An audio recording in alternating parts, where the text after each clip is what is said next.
The sliding doors of Phoenix Children's Hospital parted like curtains on fate as Estrella Davis rushed through them, her 9-year-old daughter, Catalina, limp in her arms. The emergency room buzzed with controlled chaos, nurses moving with practiced efficiency, monitors beeping their electronic hymns, and the antiseptic smell that seemed to live in the walls of every hospital.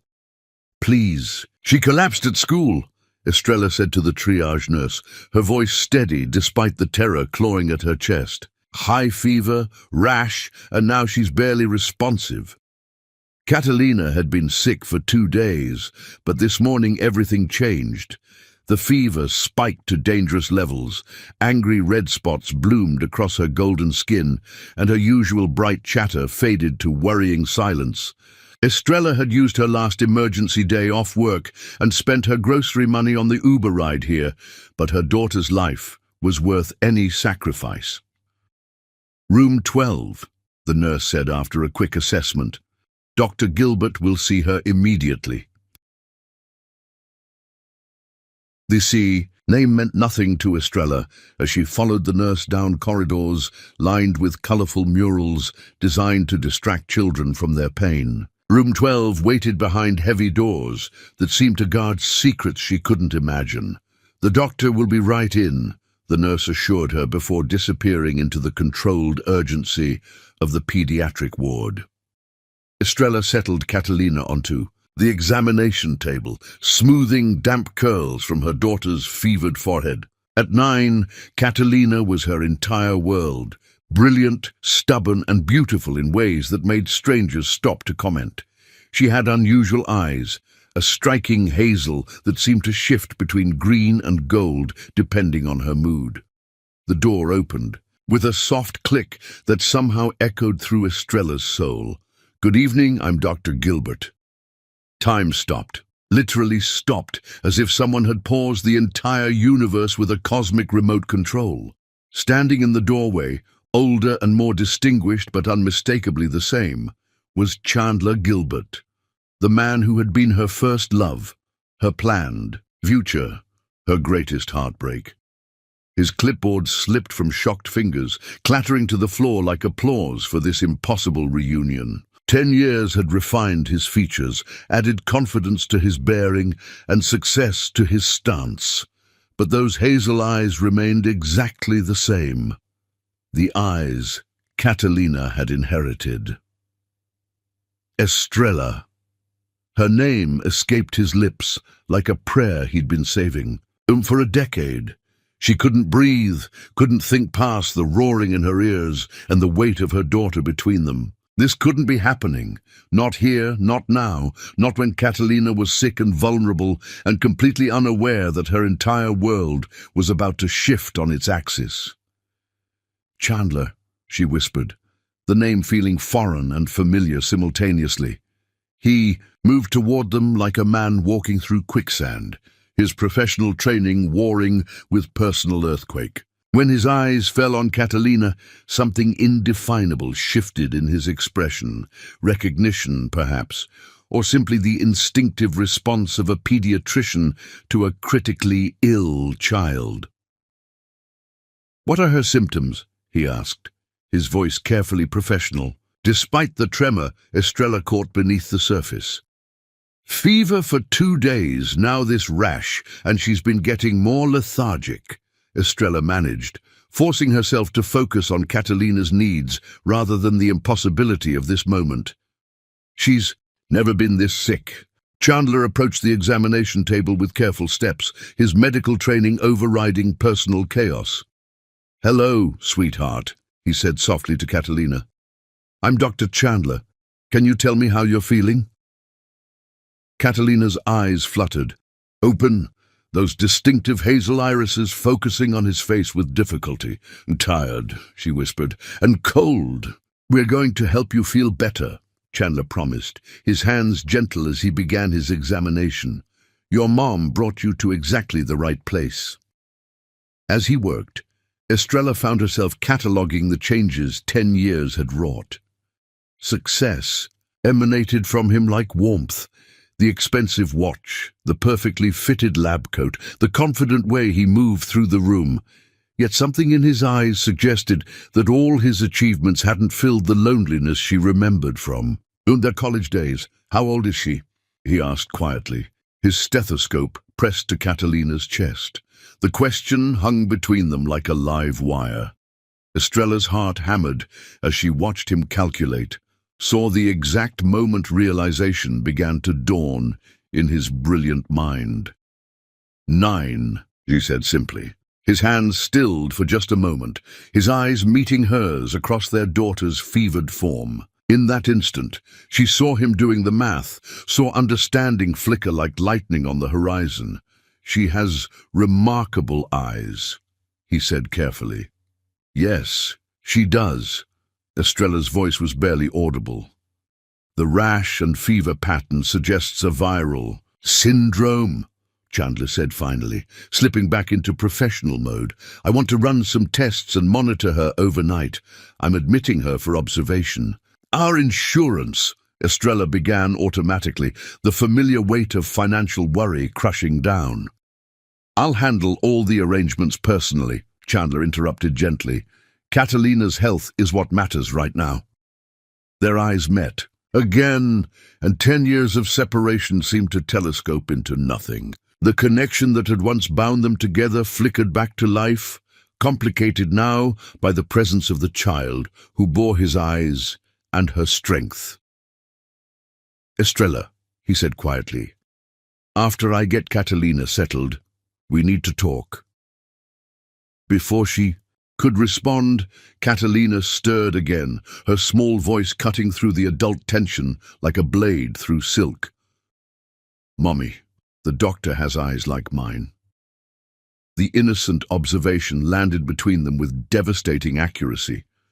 Chandler's face went pale as understanding crystallized into certainty, and Estrella felt her carefully guarded secret begin to crack under the weight of a child's perfect honesty. Chapter 2. Memories flood back.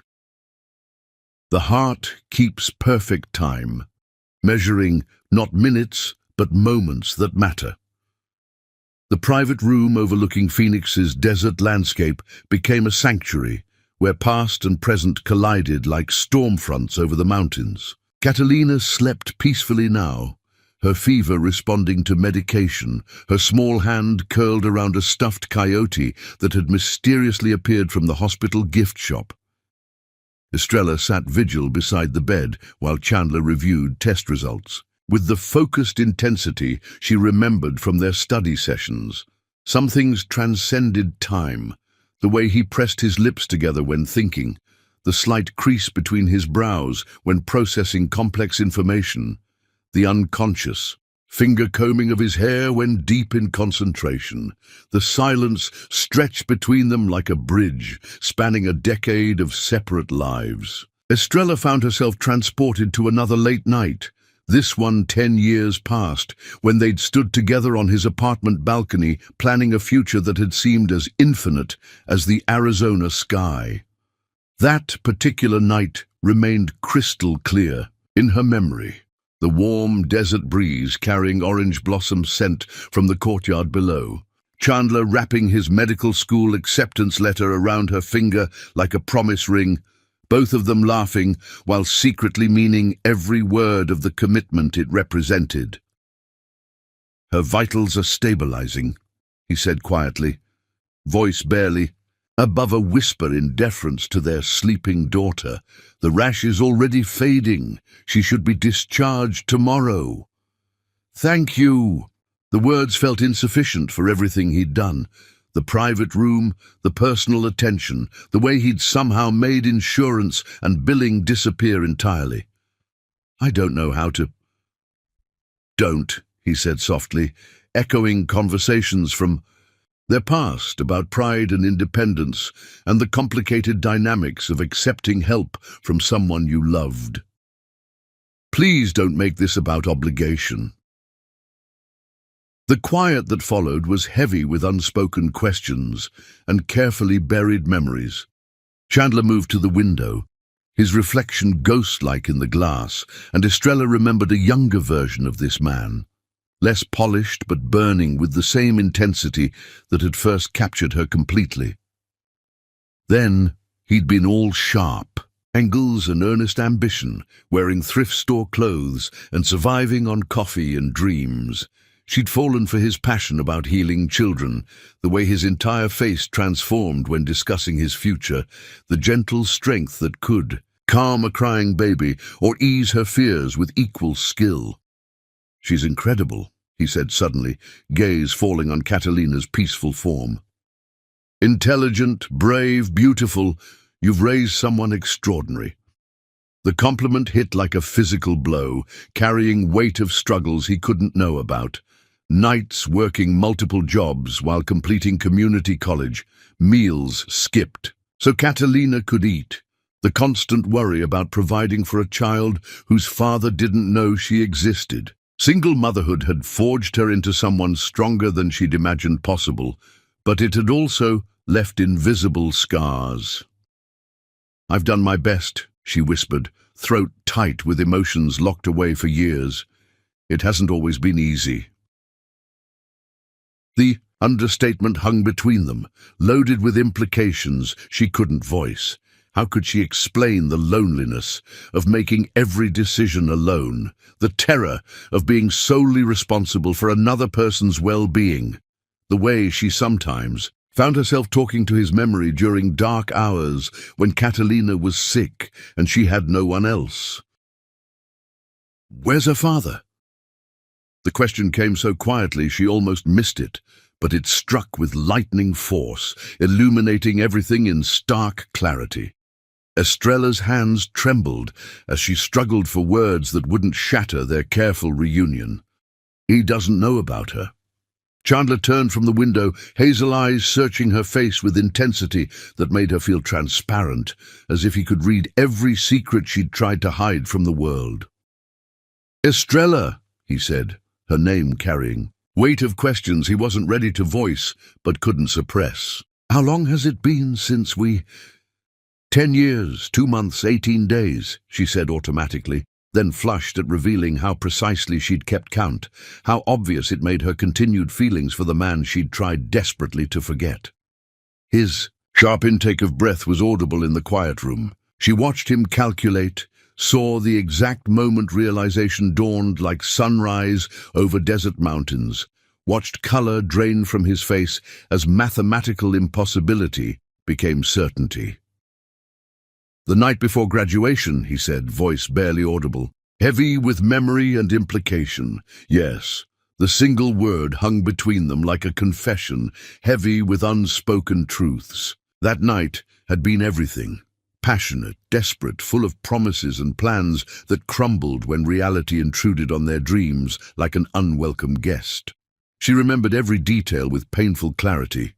How he'd looked at her in moonlight, streaming through his bedroom window, tears in his eyes when he whispered that he loved her but couldn't see a way forward. The feeling of her heart shattering into pieces so small, she wondered if they could ever be reassembled. Chandler sank into the chair across from her, his successful physician's composure cracking like desert earth in drought. "Dear God, Estrella, are you telling me that Catalina is—" "Don't!" She held up a hand, tears threatening to spill like precious desert rain. "Please don't say it until you're ready to deal with what it means." "Ready?" His voice cracked with emotion, years of professional control evaporating. "How could anyone be ready for this? I have a daughter, a 9-year-old daughter who's been living 20 minutes away this entire time, and I never knew." The anguish in his voice cut through her like a blade, sharp and devastating. She'd imagined this conversation countless times, rehearsed explanations and justifications, but nothing had prepared her for the raw pain of watching him process what he'd missed. "You left," she said, words sharper than intended, carrying a decade of accumulated hurt. "You chose medical school and your family's expectations over us. I wasn't going to trap you with a pregnancy you never asked for." "Never asked for," Chandler's voice rose, then dropped as he remembered their sleeping daughter. Estrella, I wanted everything with you, marriage, children, a life together, but the pressure, the expectations, I thought I was protecting us both. The confession hit like a physical blow, rewriting history she'd spent years accepting. In her memory, he'd been eager to escape, ready for his new life without complications she represented. Learning that he'd struggled too, that the choice had cost him as much as it cost her, changed everything and nothing simultaneously. Well, now you know, she said, standing abruptly and moving to the window where she couldn't see the pain in his eyes, couldn't be tempted to comfort the man who'd unknowingly abandoned them both. We've managed fine without you. Have you? His voice was directly behind her now, close enough that she could feel warmth radiating from his body, could smell the familiar scent that still made her knees weak. Because you look exhausted, Estrella. You look like you've been carrying the world alone for 10 years. She whirled to face him, angry tears finally spilling like a dam bursting after holding back a decade of floodwaters. What did you expect? You think it's been easy raising your daughter alone? You think there haven't been nights I cried myself to sleep, wondering if I made the right choice, wondering if she deserved to know her father, even if he didn't want to know her? I would have wanted to know her, Chandler said fiercely, hands reaching for her shoulders, his touch sending electricity through her despite years of separation. I would have wanted to know both of you every single day.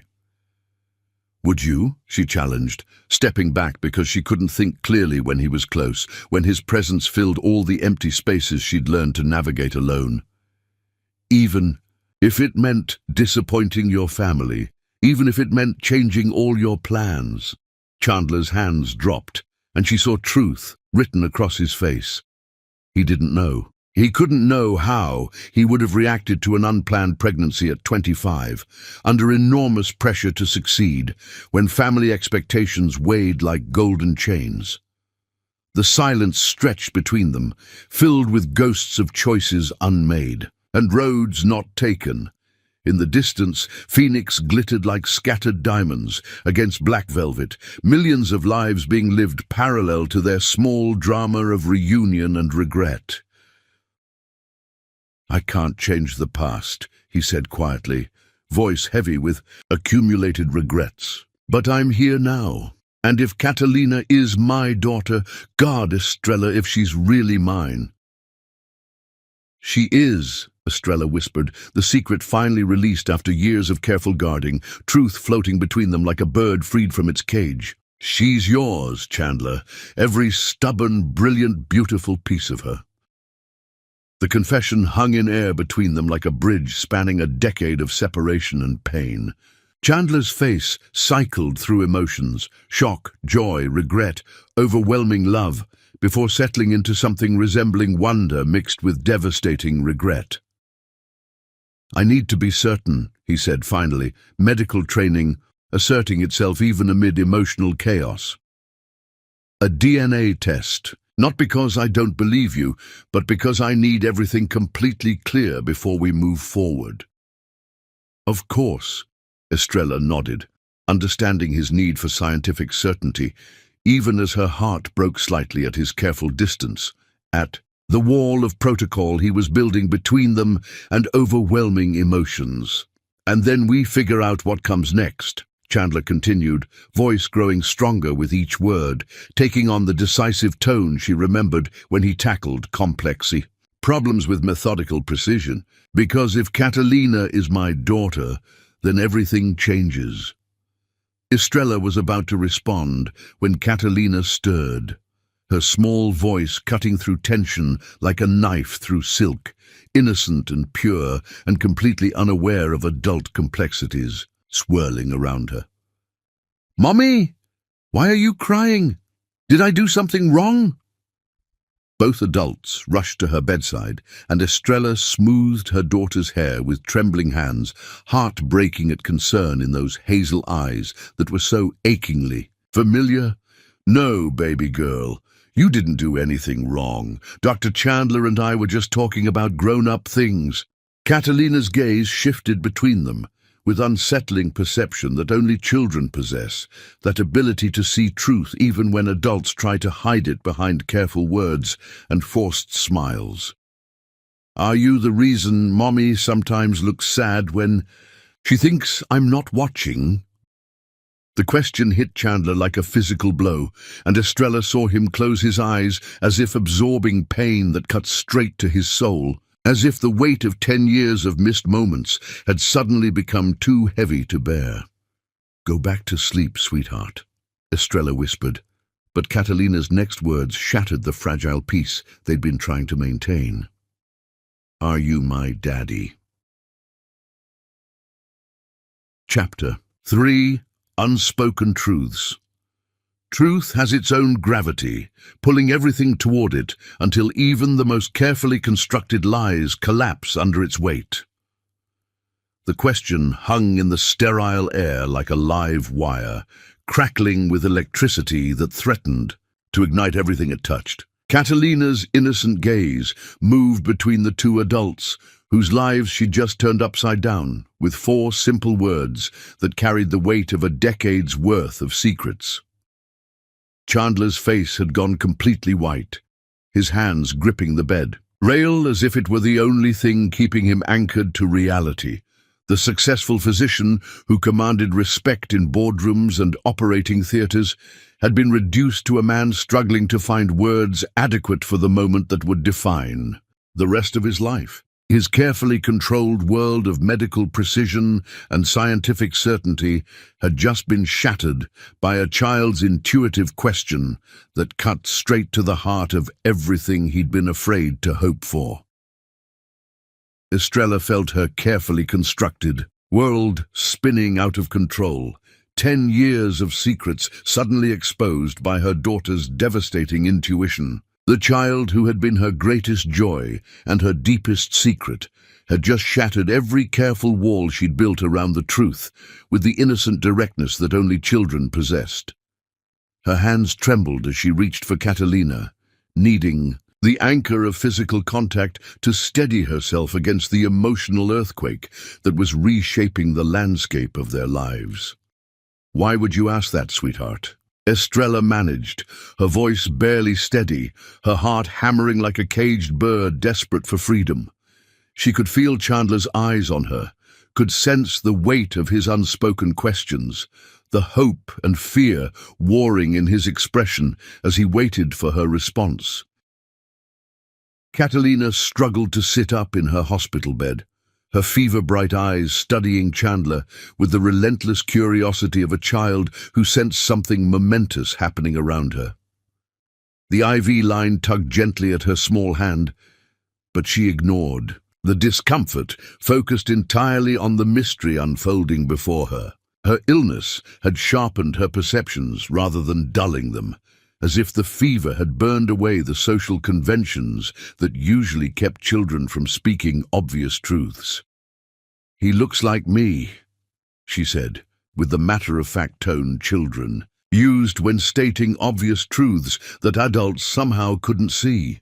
And you look at him the way you look at the picture in your special box, the way you look when you think nobody's watching and you get that sad, happy face. Estrella's heart stopped completely. The picture in her jewelry box, the only photograph she'd kept from their college days, hidden away like a treasure too precious and too painful to display. It showed her and Chandler at the pre-med formal, both laughing at something he'd whispered in her ear, both glowing with the kind of love that seemed invincible against time and circumstance. She had no idea Catalina had discovered it, had been observing her private moments of remembrance with the sharp awareness that children possessed. The memory of that particular night crashed over her like a tidal wave, the way his hands had, felt on her waist as they danced to music she could no longer remember, the way he'd told her she was beautiful in a voice rough with emotion, the way they'd stayed on that dance floor long after the music ended, unwilling to let the magic fade into ordinary time. She remembered the dress she'd worn, borrowed from a roommate because she couldn't afford anything new. How Chandler had made her feel like a princess despite the second-hand fabric and borrowed shoes. "What picture?" Chandler asked quietly, his voice rough with barely contained hope and something that sounded like wonder. His medical training was struggling to process this emotional complexity, to categorize feelings that defied scientific classification. "The one where Mommy looks really happy," Catalina said with devastating simplicity, her young voice cutting through the complexity of adult emotions like a blade through fog. "Like she does in dreams sometimes when she says your name. She gets this smile that's different from all her other smiles, like she's remembering something that made her heart feel full." The admission hit both adults like lightning strikes. In the desert, illuminating everything in stark, unavoidable clarity. Estrella closed her eyes, mortified that her sleeping subconscious had betrayed secrets she'd worked so hard to bury during waking hours. The night she'd awakened with his name on her lips, the dreams where they'd never been separated, where they'd built the life together that had been stolen by pride and circumstance. All of it exposed by her daughter's innocent but devastating observation. How many nights had Catalina heard her talking to memories in her sleep? How many mornings had her daughter watched her look at that hidden photograph with longing she thought she'd concealed? The realization that her carefully guarded emotional life had been an open book to someone who loved her enough to pay attention was both humbling and terrifying. Chandler stared at her with an expression that contained so much longing and regret it physically hurt to witness. She could see him processing this information, understanding that she'd carried their love through a decade of separation, that he'd never been truly forgotten despite the silence that stretched between them like a desert waiting for rain. His hands flexed at his sides as if he wanted to reach for her, but didn't dare cross the invisible boundaries that grief and time had erected between them. "Catalina," Estrella said carefully, her voice trembling with the weight of truths she wasn't ready to speak. "Dr. Chandler and I knew each other a long time ago, before you were born." "Were you best friends?" Catalina asked, but her tone suggested she already knew the answer was much more complicated than simple friendship could explain. Her young face showed the kind of serious concentration she usually reserved for particularly challenging science projects, as if she was conducting an experiment in adult emotions. The question hung in the air, loaded with implications that neither adult was prepared to address. How could they explain to a 9-year-old the complexity of first love, the way it could burn so bright it seemed eternal, only to be extinguished by circumstances beyond anyone's control? How could they describe the kind of connection that transcended logic and reason, that made two people feel like they'd found their other half in a world of billions? "We were very close," Chandler said softly, his eyes never leaving Estrella's face, the careful words carrying volumes of unspoken meaning. "Your mother meant everything to me. She was my best friend, my study partner, my inspiration, my—" He paused, searching for words that would be appropriate for young ears while still carrying truth. "She was the person who made me believe I could become the doctor I wanted to be." "What happened?" Catalina asked with the relentless logic of childhood, unwilling to accept adult evasions when simple questions deserved simple answers. "If you loved each other, why weren't you together when I was born?" The silence that followed was heavy, with the ghost of choices made and unmade, roads taken and abandoned. In the distance, the city of Phoenix sparkled like scattered diamonds against black velvet, millions of stories being lived parallel to their own small drama of reunion and regret.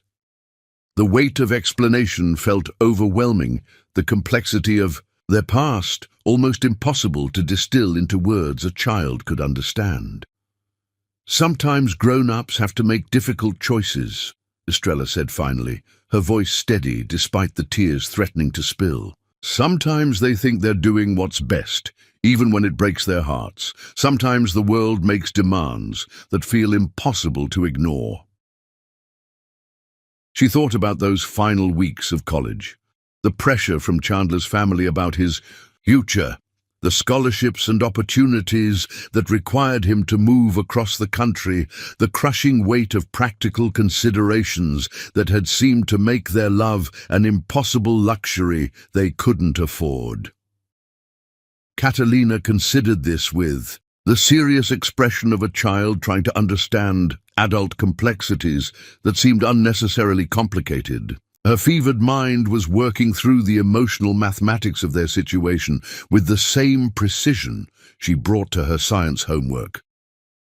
"But you found each other again," she pointed out with irrefutable logic. "So maybe it wasn't really broken. Maybe it was just waiting."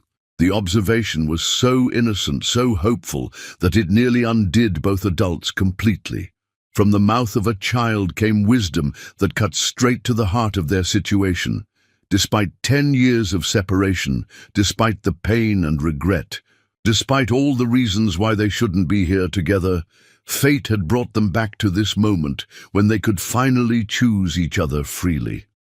"Maybe," Chandler said softly, his voice filled with wonder as he looked at the daughter he'd never known existed, this perfect synthesis of everything he'd loved about Estrella.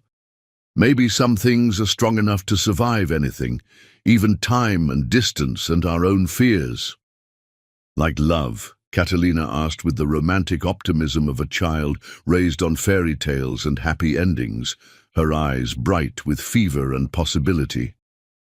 "Like love," he confirmed, and Estrella saw tears threatening to spill from his eyes as the full magnitude of what he'd found and lost and found again settled in his heart like sunrise after the longest night. The kind of love that creates beautiful, brilliant daughters who ask exactly the right questions at exactly the right time. Catalina smiled then, bright and beautiful and completely trusting in the way that only children could be when the adults in their world finally started making sense. "Good," she said with satisfaction, "because I think I'd like you to be my daddy. You have the right kind of eyes for it."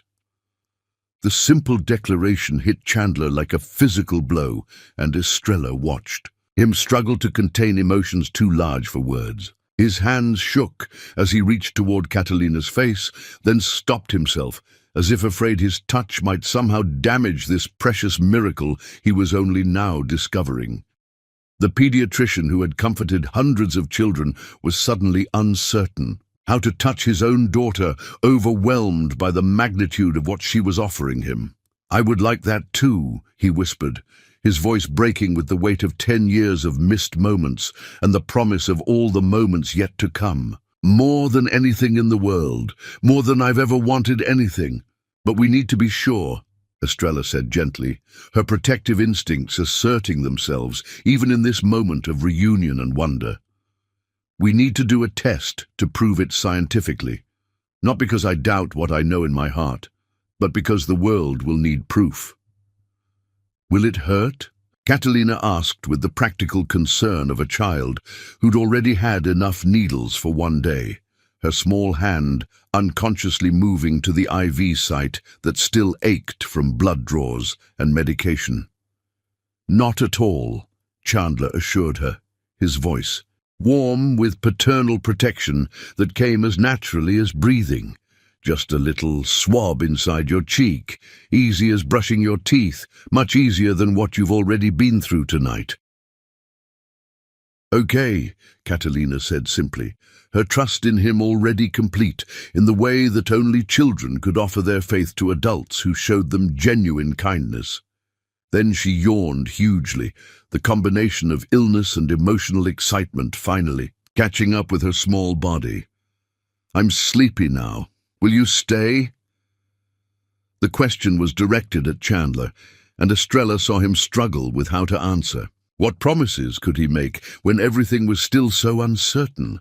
How could he commit to being present when the legal and emotional complexities of their situation had yet to be resolved?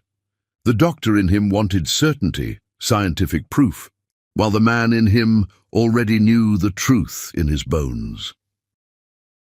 "I'll stay as long as you want me to," he said finally, and Estrella knew he was making a commitment that went far beyond the next few hours, a promise that spoke to the kind of father he wanted to be regardless of what any test might reveal.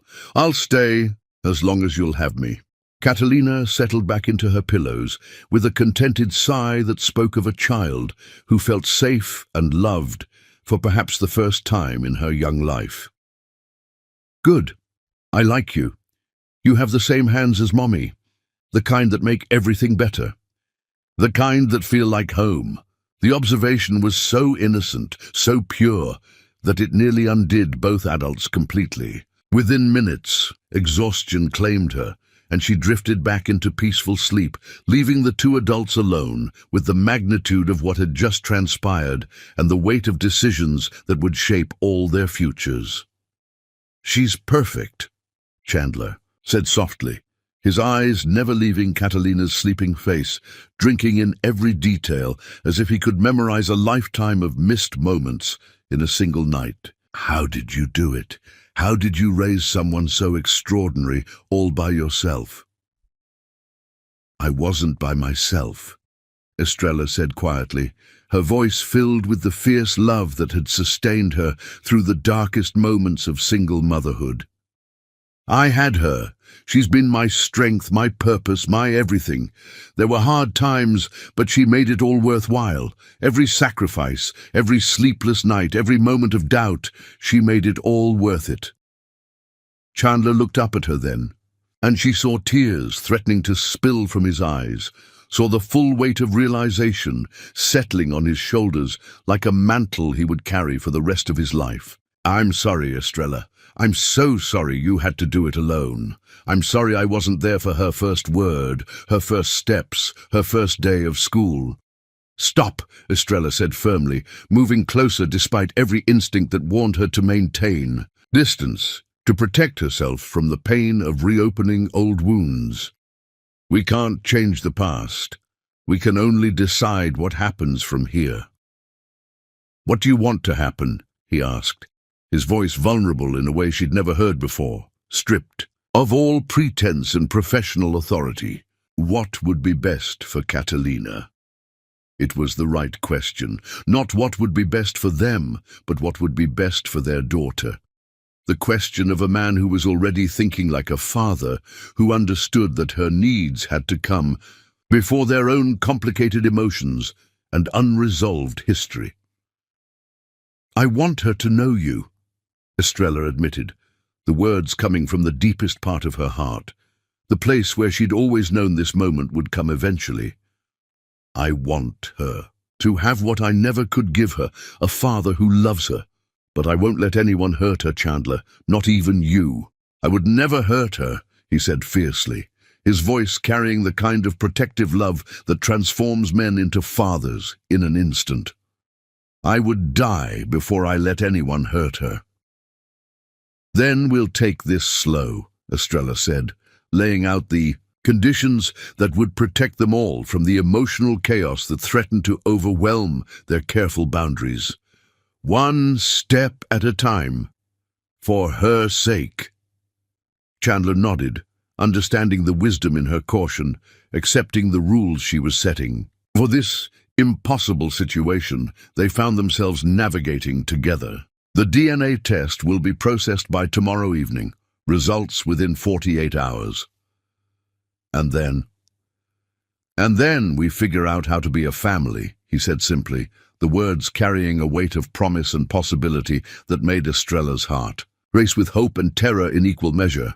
"Because family is what we are, Estrella. Whether the test confirms what we already know or not, you and Catalina are the most important people in my world now." The declaration hung between them, heavy with promise and possibility, charged with the electricity of dreams that had never really died, despite years of careful burial. But before either could respond, Catalina stirred in her sleep, her small voice cutting through the adult tension with innocent wisdom. "I love you both," she murmured, without opening her eyes. her words carrying the simple truth that would bind them together, regardless of what any test might reveal. As Chandler reached out to gently smooth their daughter's hair, and Estrella watched this tender gesture with her heart full of hope and fear, neither of them noticed the shadow that moved past the window. Oracle Bryce had been making her evening rounds as a hospital volunteer, and what she'd just witnessed through the partially open door would soon set in motion a chain of events that would test their newfound family in ways they never could have imagined. Chapter 4. A Family Rekindled. Sometimes the greatest courage isn't in fighting battles, but in allowing yourself to hope again after your heart has been broken. The DNA results arrived on a Thursday morning that dawned clear and bright over the Arizona desert, delivered to Chandler's office in a sealed envelope that held either confirmation of a miracle or the destruction of his newfound hope. His hands trembled as he opened it, and when he saw the words, "Probability of paternity 99.97%, he had to sit down before his legs gave out entirely. Catalina was his daughter, his brilliant, beautiful, perfect daughter who had inherited his eyes and Estrella's incredible spirit. 2 hours later, he stood outside the modest apartment complex in Glendale, where Estrella and Catalina had returned after her hospital discharge, his heart hammering with the kind of nervousness he hadn't felt since his medical boards. Through their window he could see them reading together, Catalina curled against her mother's side like she belonged there, which, of course, she did. "Special delivery," he said softly when Estrella opened the door, holding up the official envelope. "The results." Her voice was barely a whisper, hope and fear warring in her expression. "I have a daughter," he said, his voice breaking with wonder. "We have a daughter." The words hung in the air between them like a bridge spanning 10 years of separation and doubt. Estrella's hand flew to her mouth as tears spilled down her cheeks, and behind her, Catalina appeared with the radar that children possess for sensing momentous occasions. "Daddy?" she asked, the word tentative but hopeful, as if she was testing how it felt on her tongue. "Yes, baby girl," Chandler said, kneeling to meet her at eye level. "If you want me to be." "I want that more than anything," Catalina said, launching herself into his arms with such enthusiasm that they both nearly toppled over, her small body warm and solid and real against his chest. Over Catalina's head, Chandler met Estrella's eyes and saw the same mixture of joy and terror he felt in his own heart. They were a family now, officially and undeniably, but the logistics of merging their separate lives felt overwhelming. "So what happens now?" Catalina asked, pulling back to study his face with serious eyes that were so much like his own. "Well," Chandler said carefully, "I was hoping you might both like to come stay with me for a while. I have a house with a swimming pool and a garden where roadrunners come to visit every morning." "Really? Roadrunners?" Catalina's eyes lit up with the kind of pure excitement that only children could feel about such simple wonders. "Every single morning," Chandler confirmed. "They're very punctual." "Can we, Mom? Please?" Catalina turned to Estrella with pleading eyes. Estrella hesitated, and Chandler saw the internal war playing out across her features, the desire to give Catalina everything she'd never had warring, with the fear of depending on someone who had left her once before. "It would just be temporary," he said quickly, "until we figure out what's best for everyone. You'd have complete privacy, no pressure, no expectations, just a chance for me to get to know my daughter and to help however I can." "Please, Mom," Catalina said again, and looking into her daughter's hopeful face, Estrella couldn't find the strength to say no. "Okay," she said softly. "We'll try it. For a little while." The drive to Paradise Valley took them through some of the most exclusive neighborhoods in Phoenix, past sprawling estates hidden behind desert landscaping and artistic walls. Catalina pressed her nose to the window of Chandler's BMW, her eyes wide with wonder at the luxury surrounding them. "You live here?" she asked, as they pulled through the gates of a stunning contemporary home that seemed to emerge from the landscape itself, all clean lines and floor-to-ceiling windows that captured the desert light. "We live here," Chandler corrected gently, "for as long as you want to." The front door opened before they reached it, and Phoenix Gilbert emerged with a smile that transformed her entire face. Chandler's mother was everything Estrella remembered from their brief college meetings: warm, elegant, and genuinely kind, with silver hair that caught the sunlight and eyes that held decades of wisdom. "Estrella, darling," Phoenix said, embracing her like a long-lost daughter, "welcome home." Behind her came Payson and Oracle. Payson looked exactly as Estrella remembered, gentle, thoughtful, with the same kind eyes as his brother. Oracle had changed. More, her beauty now polished to magazine perfection, her smile bright but somehow not quite reaching her eyes. "And this must be Catalina," Phoenix said, kneeling to meet her granddaughter at eye level. "Oh my goodness, but you're beautiful. You have your father's eyes and your mother's spirit." Catalina beamed under the attention, her natural charm immediately winning over her newfound family. Even Oracle seemed genuinely pleased to meet her, though Estrella caught something in her expression that she couldn't quite identify. "I've prepared the guest wing," Oracle said, her voice pleasant and welcoming. "I thought you'd appreciate having your own space while you're adjusting." The guest wing was more beautiful than any home Estrella had ever lived in, with a spacious master bedroom and an adjoining room that had been transformed into a little girl's paradise. Chandler had clearly spent the morning shopping, because the space was filled with books, art supplies, and toys that suggested he'd been paying attention to Catalina's interests. "Do you like it?" he asked nervously, as Catalina explored her new space with obvious delight. "It's like a palace," Catalina breathed, running her fingers over a professional-grade easel that probably cost more than Estrella's monthly rent. "Thank you, Daddy." The casual use of the word sent a visible thrill through Chandler, and Estrella saw him blink back tears of pure joy. That evening, the entire family gathered for dinner on the terrace overlooking the desert landscape. As the sun set over the mountains, painting the sky in shades of gold and crimson, Estrella felt something she hadn't experienced in years, the sense of belonging to something larger than just herself and Catalina. "Tell us about school," Phoenix encouraged. "What do you like to study?" "Science," Catalina said immediately, "especially biology. I want to be a doctor like Daddy someday and help sick children get better." "That's wonderful," Oracle said, and her interest seemed genuine. "Your father was always brilliant with the sciences, too." As the evening progressed, Estrella began to relax despite her lingering uncertainty about accepting such overwhelming generosity. Watching Chandler with Catalina, the way he listened to her stories, laughed at her jokes, hung on her every word like she was reciting poetry, made every moment of doubt worthwhile. "Bedtime, sweetheart," Estrella said, as Catalina's yawns became too frequent to ignore. "Will you read me a story, Daddy?" Catalina asked, the request so natural it took everyone's breath away. "I would love that more than anything," Chandler said, his voice rough with emotion.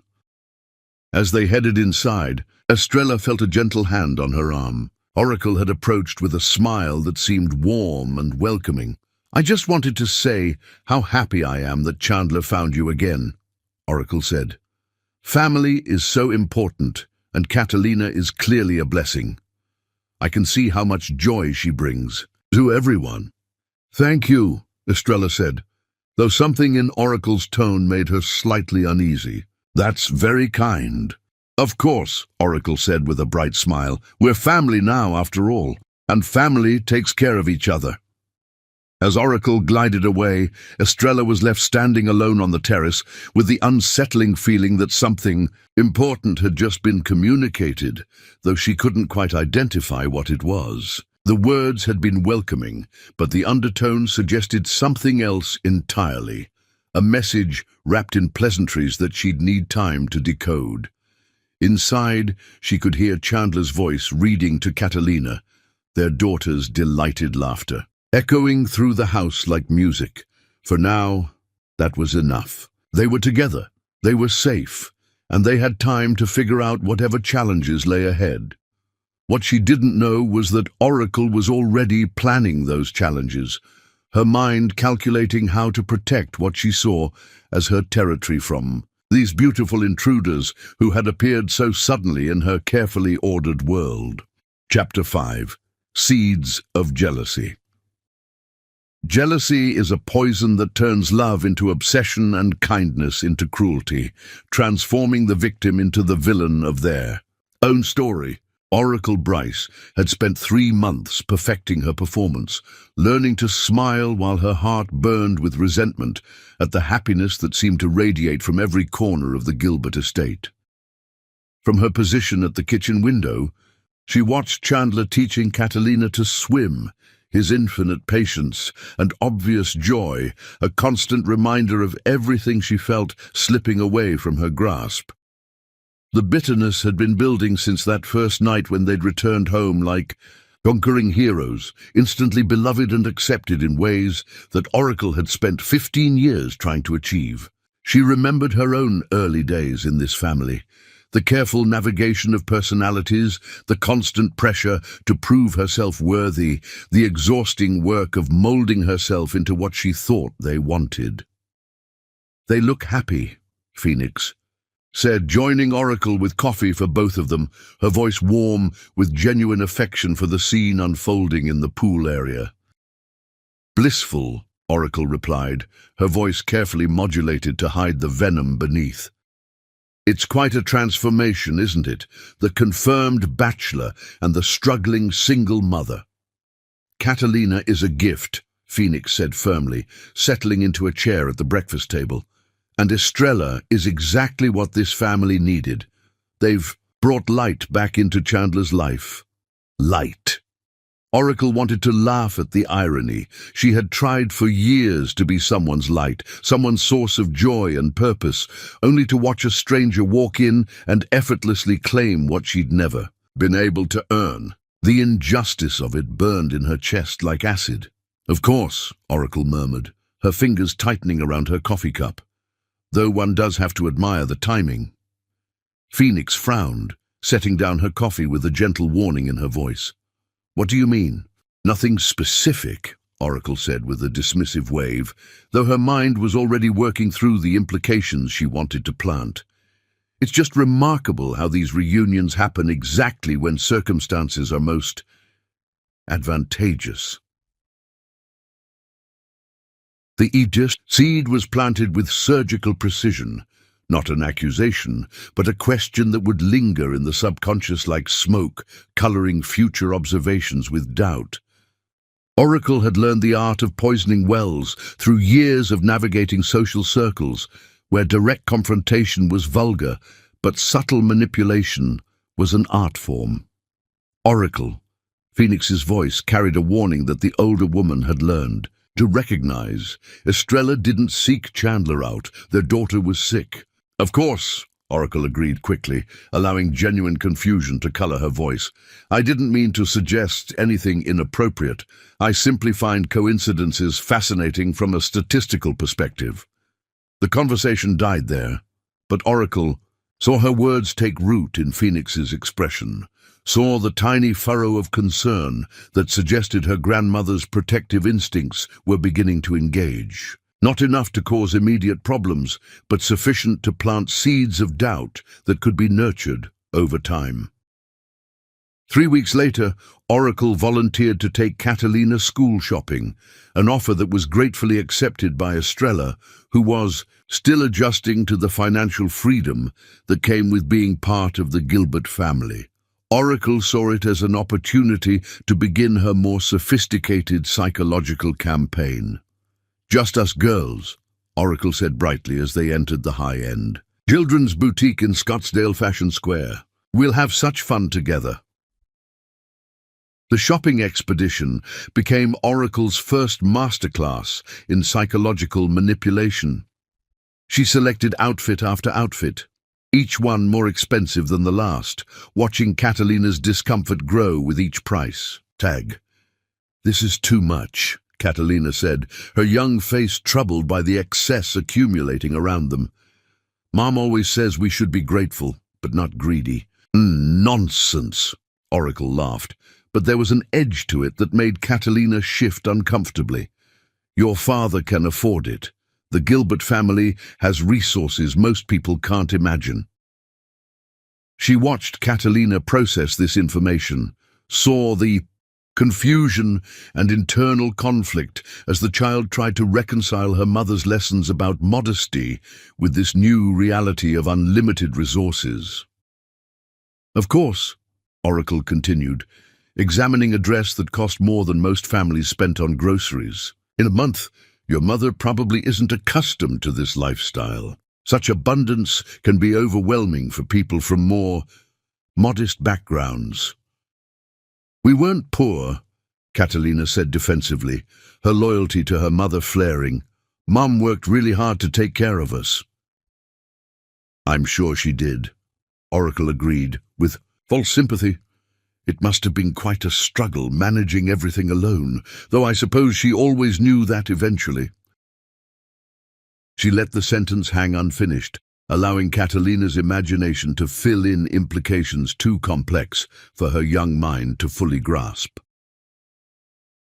Later, over ice cream that cost more than Estrella used to spend on an entire meal, Oracle began her more direct assault on Catalina's sense of security. "You know," she said casually, "I knew your father before he became so successful, back when he was just starting his practice, before he had achieved so much." "Really?" Catalina's curiosity was immediate and genuine. "Oh, yes," Oracle said with nostalgic warmth. "He was quite different then, more available, less focused on family responsibilities." The words were carefully chosen to suggest that Chandler's current devotion might be temporary, a novelty that would fade once the excitement of newfound fatherhood wore thin. "He seems really happy now," Catalina said, but there was a question in her voice that Oracle was quick to exploit. "He is," Oracle agreed readily. "Right now. But you know, sweetheart, adult happiness can be complicated. Sometimes people think they want one thing, but then discover they prefer their old life." The conversation continued for another hour, Oracle masterfully planting seeds of insecurity about permanence, belonging, and the stability of their new family arrangement. By the time they returned home, Catalina was quieter than usual, her natural joy dimmed by doubts she was too young to articulate but old enough to feel. That evening's family dinner was more subdued, with Catalina picking at her food and responding to questions with uncharacteristic brevity. Oracle watched with satisfaction as Estrella shot increasingly concerned glances at her daughter. "How was shopping?" Chandler asked, genuinely interested in his daughter's first luxury retail experience. "Fine," Catalina said quietly, not meeting anyone's eyes. "Just fine." Estrella pressed, clearly sensing something was wrong. "You were so excited this morning." Catalina shrugged, pushing expensive food around her plate without appetite. Oracle saw her opportunity and struck with practiced precision. "I think she might be feeling a bit overwhelmed," Oracle said with false concern. "So many changes, so many new experiences. The adjustment from her previous lifestyle to all this," she gestured at the elegant table setting, "can be quite dramatic for young minds." "She's adapting beautifully," Phoenix said firmly. But Oracle caught the flicker of worry in her eyes. "Of course she is," Oracle agreed smoothly. Though children do pick up on adult anxieties, don't they? They sense when the grown-ups around them are uncertain about the future. The comment was delivered with such apparent concern that it took a moment for its true meaning to register. Oracle was suggesting that Estrella's own doubts about their situation were affecting Catalina, creating instability where none had existed before. "What's that supposed to mean?" Estrella asked, her protective instincts flaring. "Nothing at all," Oracle said quickly, raising her hands in innocent denial. "I simply meant that transitions are difficult for everyone involved. Questions about permanence, about whether this arrangement will work long-term, about whether everyone truly belongs here. These uncertainties naturally affect the children." She had managed to plant multiple seeds of doubt in a single statement, questioning whether Estrella belonged, whether their living arrangement was permanent, whether Chandler's commitment was genuine. All delivered with such apparent sympathy that direct confrontation would seem unreasonable.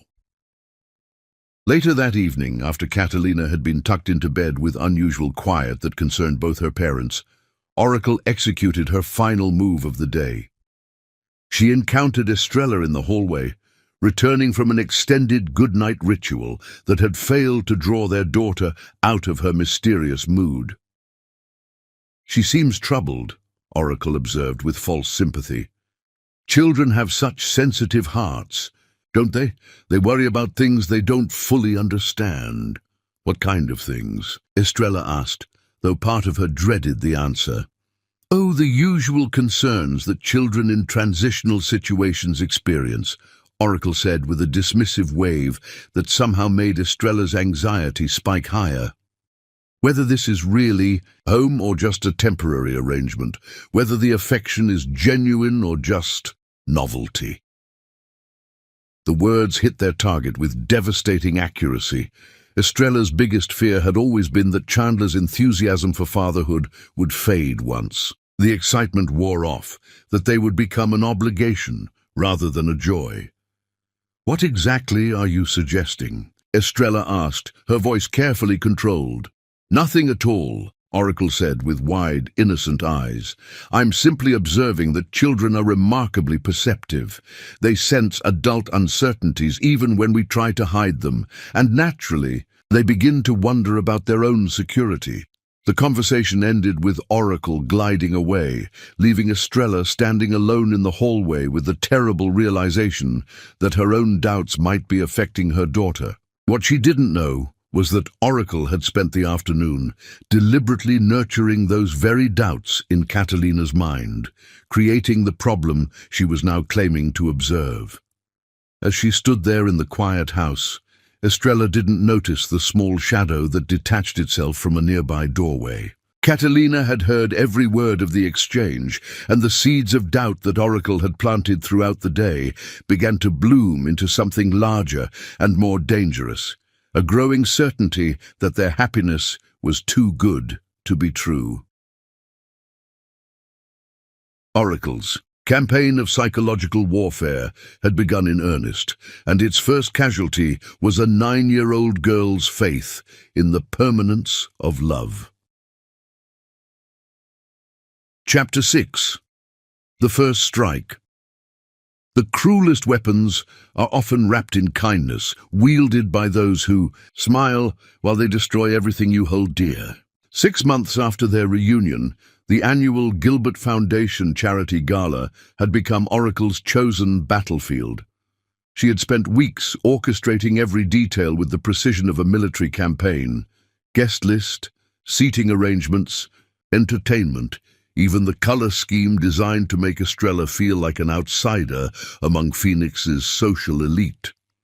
The event was being held at the Arizona Biltmore, its Frank Lloyd Wright-inspired architecture providing a backdrop of sophisticated elegance that Oracle knew would intimidate someone from Estrella's background.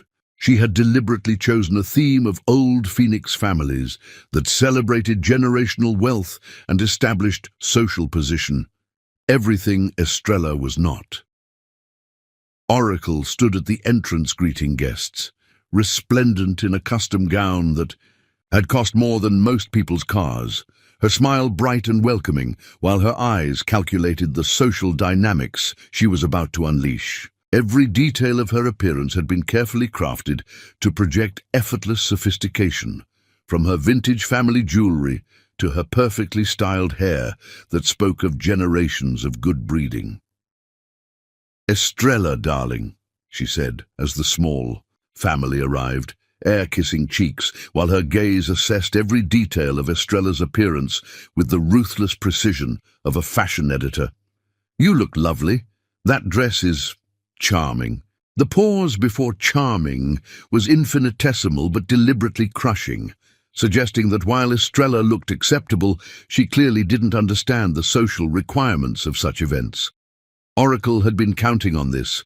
Despite Chandler's insistence on buying appropriate attire, Estrella's discomfort with ostentatious displays of wealth meant she'd chosen something elegant but understated. Perfect for Oracle's purposes, the dress was beautiful, a midnight blue silk that complemented Estrella's coloring perfectly, but it lacked the designer label and obvious expense that marked true social acceptance in Oracle's world. It was the kind of dress a woman chose when she wanted to look appropriate rather than impressive, and Oracle filed this information away as ammunition for later use. "Thank you," Estrella said simply, refusing to be baited but clearly aware of the undercurrent in Oracle's greeting. Her hand tightened slightly on Catalina's, a protective gesture that Oracle noted with satisfaction. Catalina looked like a princess in her dress, but Oracle noticed how she stayed close to her mother's side, still affected by the doubts that had been carefully nurtured over the past months. The child, who had once been effervescent with confidence, now showed signs of the insecurity Oracle had been cultivating through months of subtle psychological manipulation. The ballroom was filled with Phoenix's old money elite, families whose names graced hospital wings and university buildings, whose children attended the same exclusive schools for generations. Oracle had strategically placed several of Chandler's former girlfriends among the guests, women who had grown up in this world and understood its unspoken rules as naturally as breathing.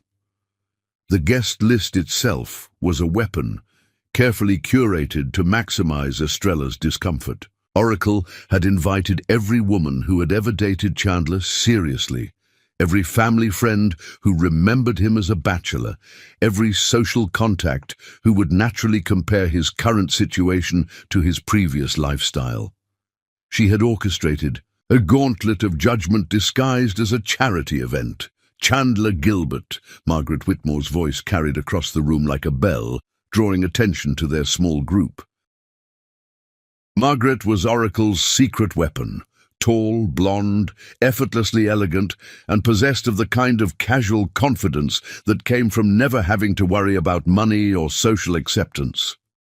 Margaret had grown up in Paradise Valley, attended the same prep school as Chandler's cousins, and understood the unspoken hierarchies of Phoenix society as intuitively as most people understood gravity. She was also Chandler's most serious relationship before his medical career consumed his life, a fact that Oracle had made sure to research thoroughly.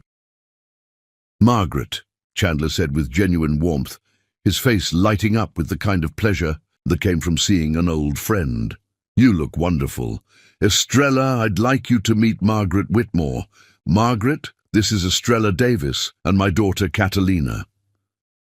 The introduction was perfectly polite, but Oracle watched Margaret's reaction with the satisfaction of a chess master watching an opponent walk into a carefully prepared trap. Margaret's smile was warm and genuine, but her eyes held the kind of assessment that women of her class used to categorize people into their proper social strata.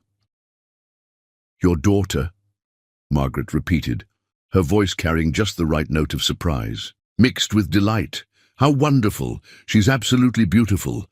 Those eyes are unmistakably Gilbert eyes."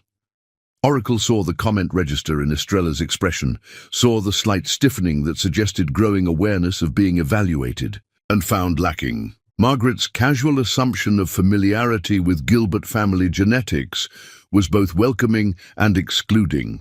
It suggested intimate knowledge of family history that Estrella couldn't possibly share. "And this is Oracle Bryce, Payson's wife." Chandler continued with introductions, his voice carrying the kind of family pride that made Oracle's heart swell with temporary satisfaction. Oracle organized this entire event. "How impressive," Margaret said, her tone suggesting genuine respect for Oracle's social achievements. The admiration in her voice was exactly what Oracle had been craving for years, recognition of her contributions to the family's social standing. "The Bryce family has always been so civic-minded. Your mother and I serve on the museum board together." The comment was perfectly calculated to highlight the social connections that Oracle possessed and Estrella lacked. It spoke of generations of civic involvement, of family networks that stretched back decades, of the kind of embedded social capital that couldn't be acquired through marriage or achievement alone.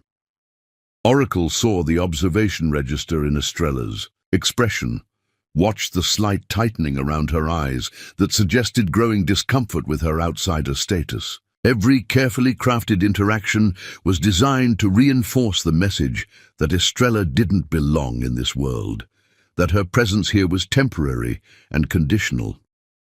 As the evening progressed, Oracle orchestrated a series of seemingly innocent interactions designed to emphasize Estrella's unfamiliarity with this world. Conversations flowed naturally toward topics that required insider knowledge, exclusive schools that required family connections for admission, charity events that demanded significant financial contributions, vacation destinations that spoke of inherited wealth rather than earned success. "The children's sailing program at the yacht club is excellent," suggested Catherine Morrison, another old friend whose presence Oracle had specifically requested. Catherine had grown up summering in San Diego, wintering in Scottsdale, and understood the seasonal migrations of Phoenix's wealthy families as naturally as migratory birds understood flight patterns. "Though I suppose there's quite a waiting list. These clubs can be so particular about membership." The comment was delivered with bright enthusiasm, as if Catherine was genuinely excited to share helpful information about educational opportunities. And for Catalina, but Oracle caught the subtle emphasis on particular about membership, the implication that club membership required more than just financial resources. It required social credentials that couldn't be purchased. "We're not really boat people," Estrella said with quiet dignity, but Oracle caught the flush of embarrassment that colored her cheeks. The admission marked her as someone unfamiliar with the leisure activities that defined Phoenix's social calendar. "Of course not," Catherine said with bright understanding that somehow managed to be more insulting than direct dismissal. "Not everyone grows up around the water. Though Catalina might enjoy learning, children adapt so quickly to new environments." The observation hung in the air like a social classification, marking Estrella as someone who hadn't been raised with the privileges that Chandler's other companions took for granted, while simultaneously suggesting that Catalina might be able to transcend her mother's limitations through proper exposure to superior influences. Oracle's masterpiece came during the silent auction, where she had strategically placed items with starting bids that would strain most normal budgets but were pocket change for the Gilbert family. The auction catalogue read like a guide to luxury living: vacation homes in Aspen, private wine tastings in Napa, exclusive art pieces from galleries that most people had only read about in magazines.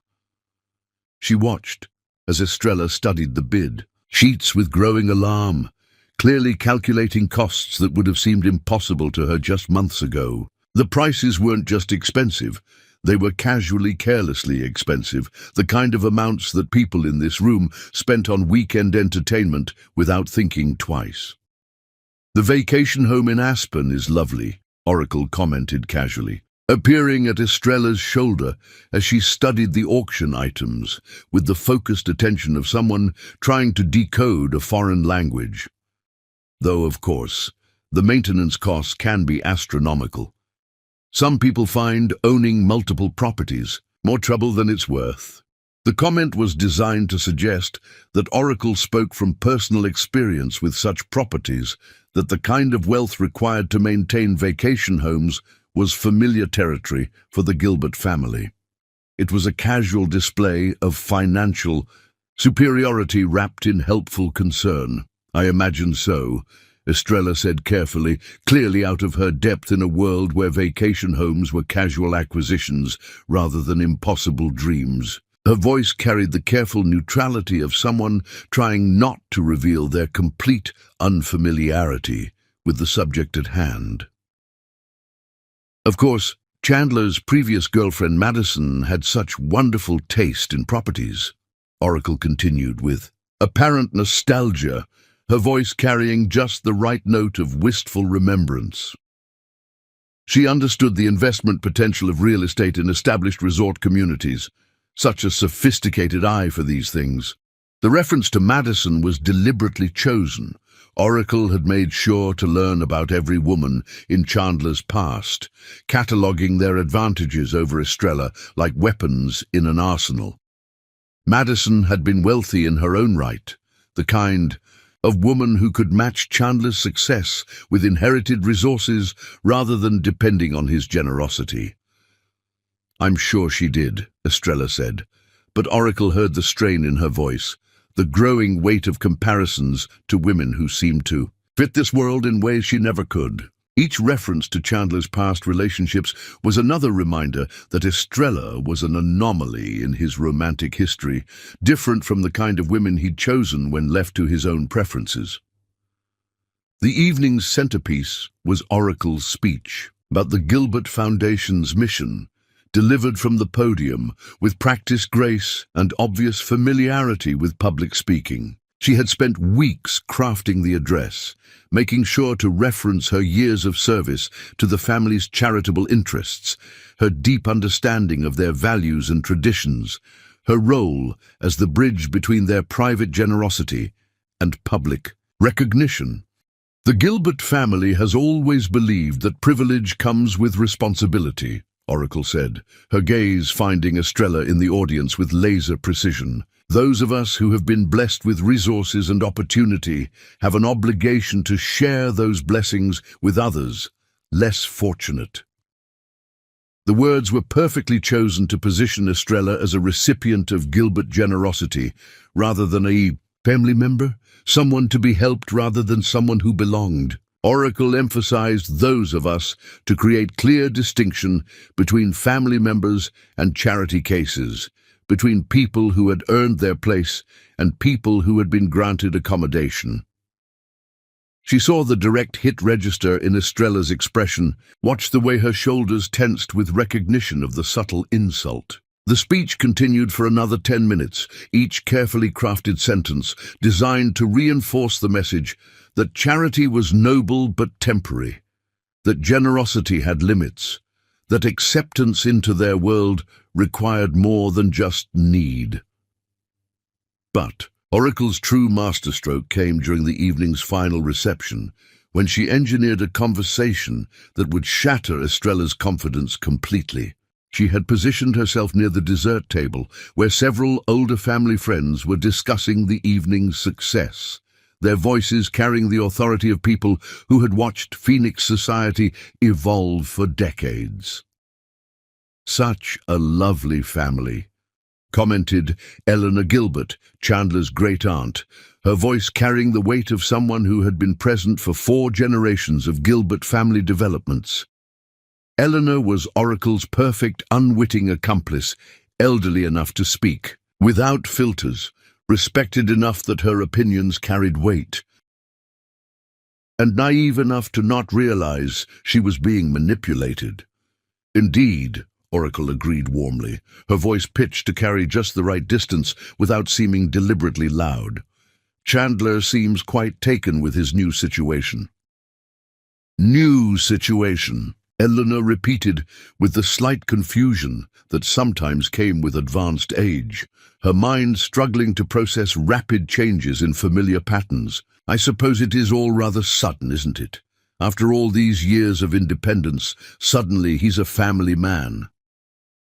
Sudden indeed, Oracle said with carefully modulated concern, her voice carrying just enough worry to plant seeds of doubt without seeming malicious. One does hope it's genuine affection rather than, well, one hates to be cynical about these matters, but circumstances can be so compelling.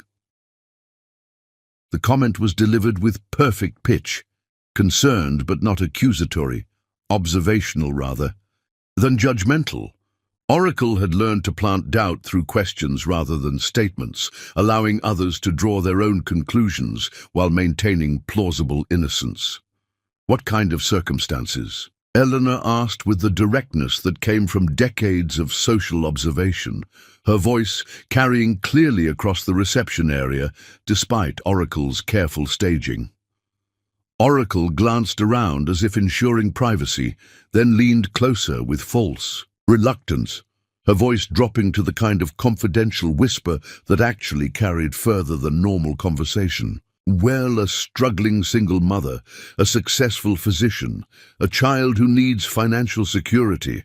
One can see how the practical considerations might outweigh purely romantic sentiment. The implication hung in the air like poison gas, suggesting that Estrella's feelings might be motivated by financial desperation rather than genuine love. Oracle knew that Eleanor's hearing wasn't perfect, knew that she would speak louder than necessary, knew that the conversation would carry to nearby listeners, including Estrella herself.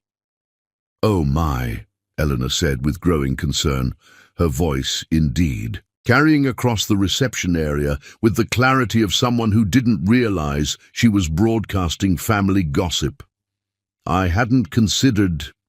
well, I suppose these modern situations can be quite complex." Oracle saw her words hit their target with devastating precision. Estrella's face went white as she overheard the conversation, understanding immediately that her motives were being questioned, that her love for Chandler was being reduced to gold-digging opportunism by people who barely knew her but felt qualified to judge her character. The conversation continued for another few minutes, with Oracle feeding Eleanor just enough doubt to keep the speculation flowing while maintaining her own appearance of reluctant concern. Each word was carefully chosen to maximize damage while preserving her own reputation as someone who was simply worried about family welfare. The final blow came as guests were preparing to leave, when Oracle approached Estrella with false sympathy written across her perfectly made-up features. She had timed this confrontation for maximum impact when Estrella would be emotionally exhausted from hours of social warfare disguised as charity celebration. "I hope you had a lovely evening," she said with bright concern, her voice carrying the kind of patronizing warmth that made every word feel like condescension.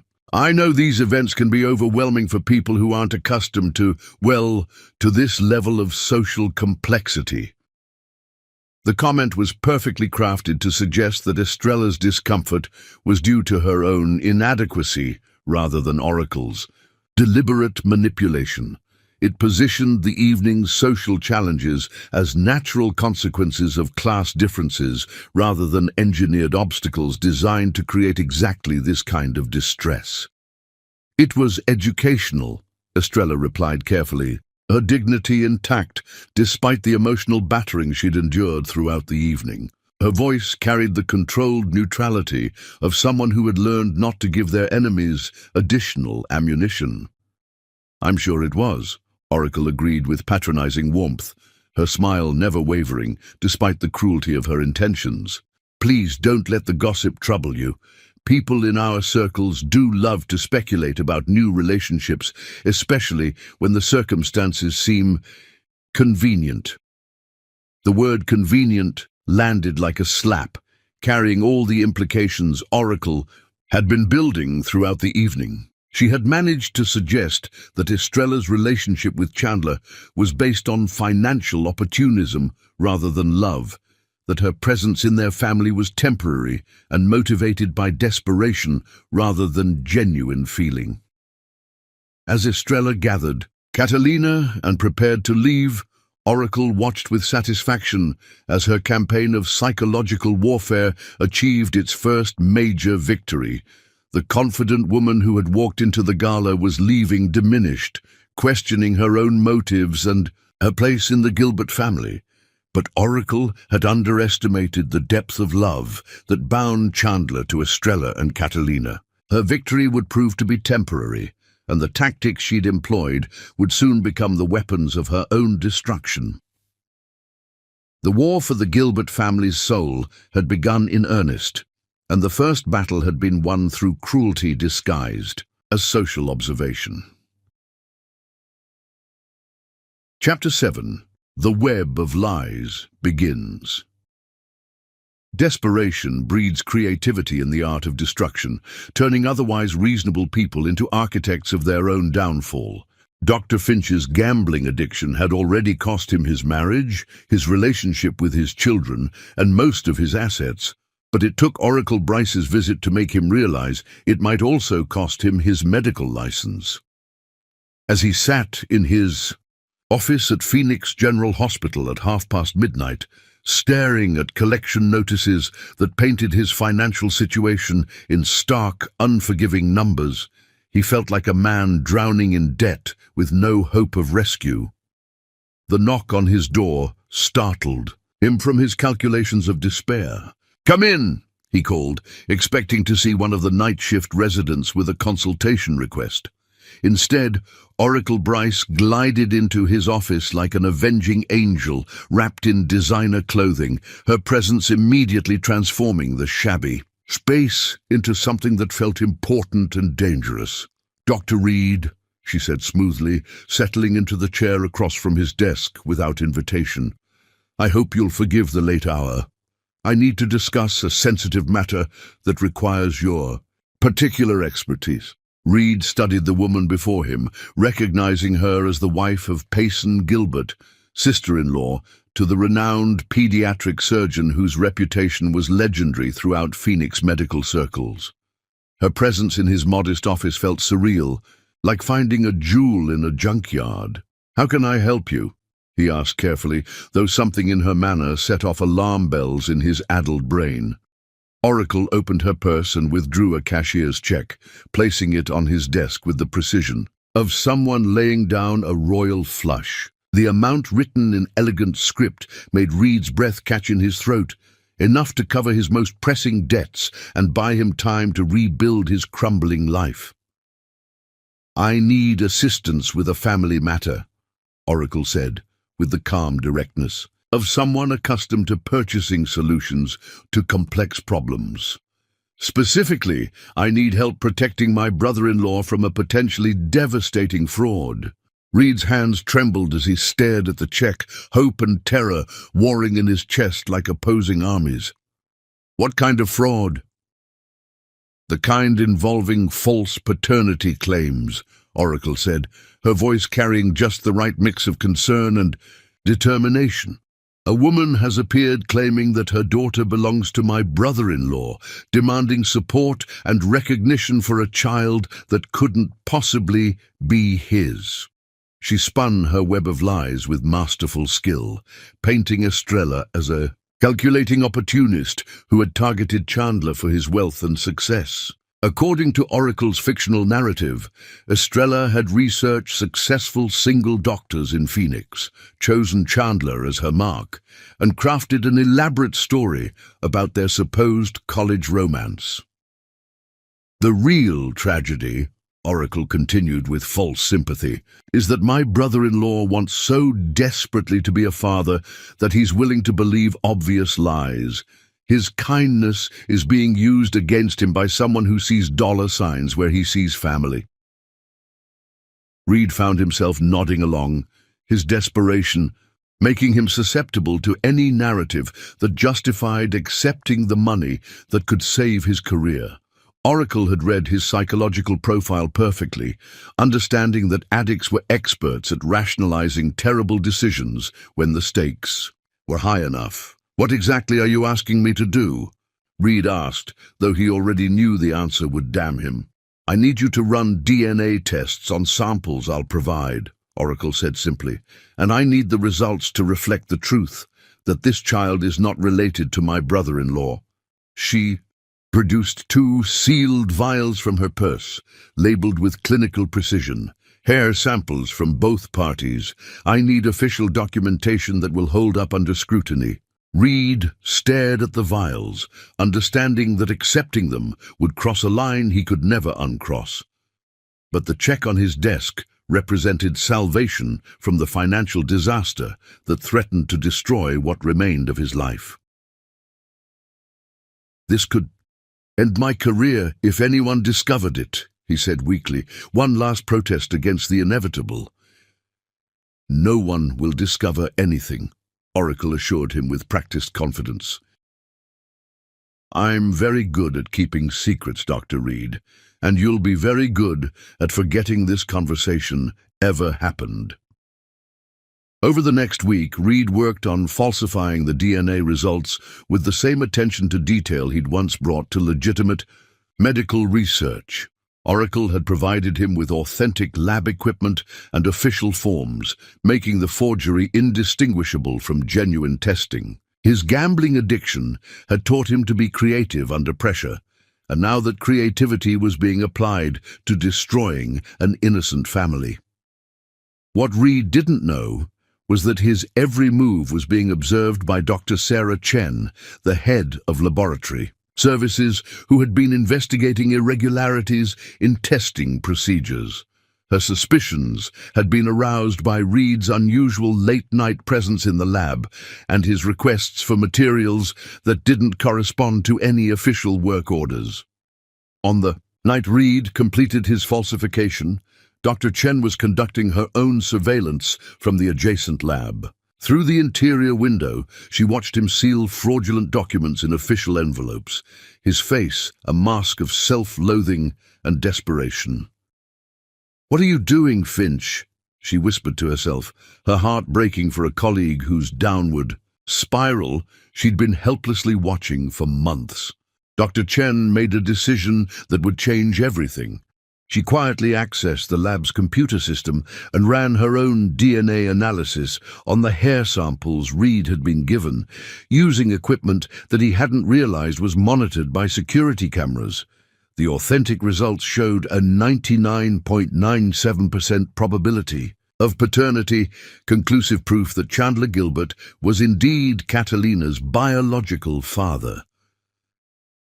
As she printed the real results and sealed them in a secure envelope, Dr. Chen felt the weight of moral responsibility settling on her shoulders. She had evidence of criminal fraud, but exposing it would require her to step forward as a witness against powerful people who could destroy her career with a phone call. The next morning, Oracle arrived at Reed's office to collect her weapon of mass destruction, her face radiant with anticipation of the chaos she was about to unleash. "Perfect work," she said with satisfaction as she examined the falsified documents. "These will serve their purpose beautifully." "What happens now?" Reed asked, unable to meet her gaze.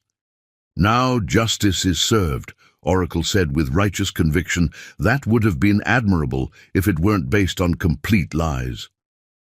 An innocent man is protected from exploitation, and a fraud is exposed before more damage can be done." As Oracle left the hospital with her forged evidence, she felt a surge of triumph that would prove short-lived. She had no idea that Dr. Chen was already preparing to expose her scheme, armed with authentic DNA results and security footage that would prove Reed's criminal actions. Reed, meanwhile, sat alone in his office staring at the cashed check that had purchased his soul, understanding too late that some deals with the devil come with consequences that no amount of money could repair. The stage was set for the most devastating betrayal the Gilbert family had ever faced. But the truth has a way of surfacing no matter how deeply it's buried beneath lies and desperation. Oracle's web of deception was about to collapse under the weight of its own contradictions. Chapter 8. The Devastating Betrayal. The deadliest. Poison is always served with honey, delivered by those who smile while they destroy your world. Oracle chose her moment with the calculated precision of a master strategist, waiting until Chandler was called away for an emergency surgery that would keep him occupied for hours. The family had gathered for their monthly dinner, the desert, twilight painting the sky in watercolors, while they shared stories and laughter on the terrace overlooking Phoenix's twinkling lights. Estrella watched Catalina help Phoenix arrange flowers from the garden, their heads bent together in concentration, and felt a contentment that still seemed miraculous after 9 months of careful family building. The doubts that Oracle had been nurturing were still present, like shadows at the edge of her happiness, but moments like these made her believe they truly belonged here. "Where's Uncle Chandler?" Catalina asked, glancing toward his empty chair. "He promised to help me with my science project after dinner." "Emergency surgery," Estrella explained. "A little boy was brought in with complications from a burst appendix." "That's our Chandler," Phoenix said with affectionate pride. "Even off duty, he can't say no to a child who needs help." Oracle had been unusually quiet throughout the evening, her perfect smile masking the anticipation building in her chest like pressure in a volcano. Finally, she stood with an expression of grim determination that made everyone fall silent. "Actually, I'm glad we have some privacy," she said, her voice carrying an authority that commanded attention. "There's something I need to share with all of you." The easy warmth of the evening evaporated like moisture in desert heat. Estrella felt her stomach clench with premonition, recognizing something predatory in Oracle's stance. "Oracle, dear," Phoenix began, clearly sensing danger. "Perhaps this isn't the time." "This is exactly the time," Oracle interrupted, her voice carrying steel that none of them had heard before. "Before this deception continues any longer." She walked to her purse and withdrew an official-looking envelope, holding it like a weapon as she faced the assembled family. "I've been conducting some research into Miss Davis and her claims about Catalina's parentage." Estrella's blood turned to ice water. "What kind of research?" "The kind any responsible family member would conduct when strangers appear claiming long-lost relationships," Oracle said with false righteousness. "I hired a private investigator to verify the facts." The lie rolled off her tongue with practiced ease. She had rehearsed this story for weeks, knowing that shock and confusion would prevent detailed questions about her fictional investigator. "Oracle, this is completely inappropriate," Payson said, his voice sharp with disapproval and growing alarm. "Chandler and Estrella have handled their situation." "Have they?" Oracle laughed, the sound like breaking crystal. "Or have we all been participants in an elaborate fraud?" She tore open the envelope with theatrical precision, withdrawing the falsified DNA results that Dr. Reed had created. "These are official results from an independent laboratory analysis of DNA samples from both Chandler and Catalina." Phoenix stood abruptly, her face pale with growing understanding of what was happening. "Oracle, what have you done?" "What someone should have done months ago," Oracle said, her voice rising with manufactured outrage. "Protected this family from a woman who saw opportunity and seized it with both hands." She held up the false results, her voice carrying across the terrace with devastating clarity. "According to this certified laboratory analysis, there is 0 probability that Chandler Gilbert is Catalina's biological father." The words detonated like explosives, leaving the family stunned and reeling. Catalina, who had been listening with growing confusion, suddenly went very still, her small hands frozen on the flowers she'd been arranging. "That's impossible," Estrella whispered, the color draining from her face. "That can't be right." "I'm afraid the science is quite conclusive," Oracle said with false sympathy, her performance worthy of Academy recognition. "The child is not Chandler's daughter. She never was." "Mommy!" Catalina's voice was small and frightened. "What does that mean?" Estrella felt her world crumbling like a sandcastle hit by tsunamis. The DNA test Chandler had conducted months ago had confirmed Catalina's parentage. She'd seen his joy, felt his certainty, built their new life on that foundation. But faced with this official-looking document and Oracle's confident accusations, doubt began seeping into her mind like poison. "I don't understand," she said, her voice breaking. "Chandler ran tests. The results were positive." "The results were what you needed them to be," Oracle said with devastating cruelty. "Amazing what desperation can accomplish when paired with opportunity." The implication was clear and brutal. That Estrella had somehow manipulated the original test results, that everything about their reunion had been an elaborate deception designed to trap a wealthy man through his desire for family. "How dare you?" Phoenix said, rising to her feet with fury blazing in her eyes.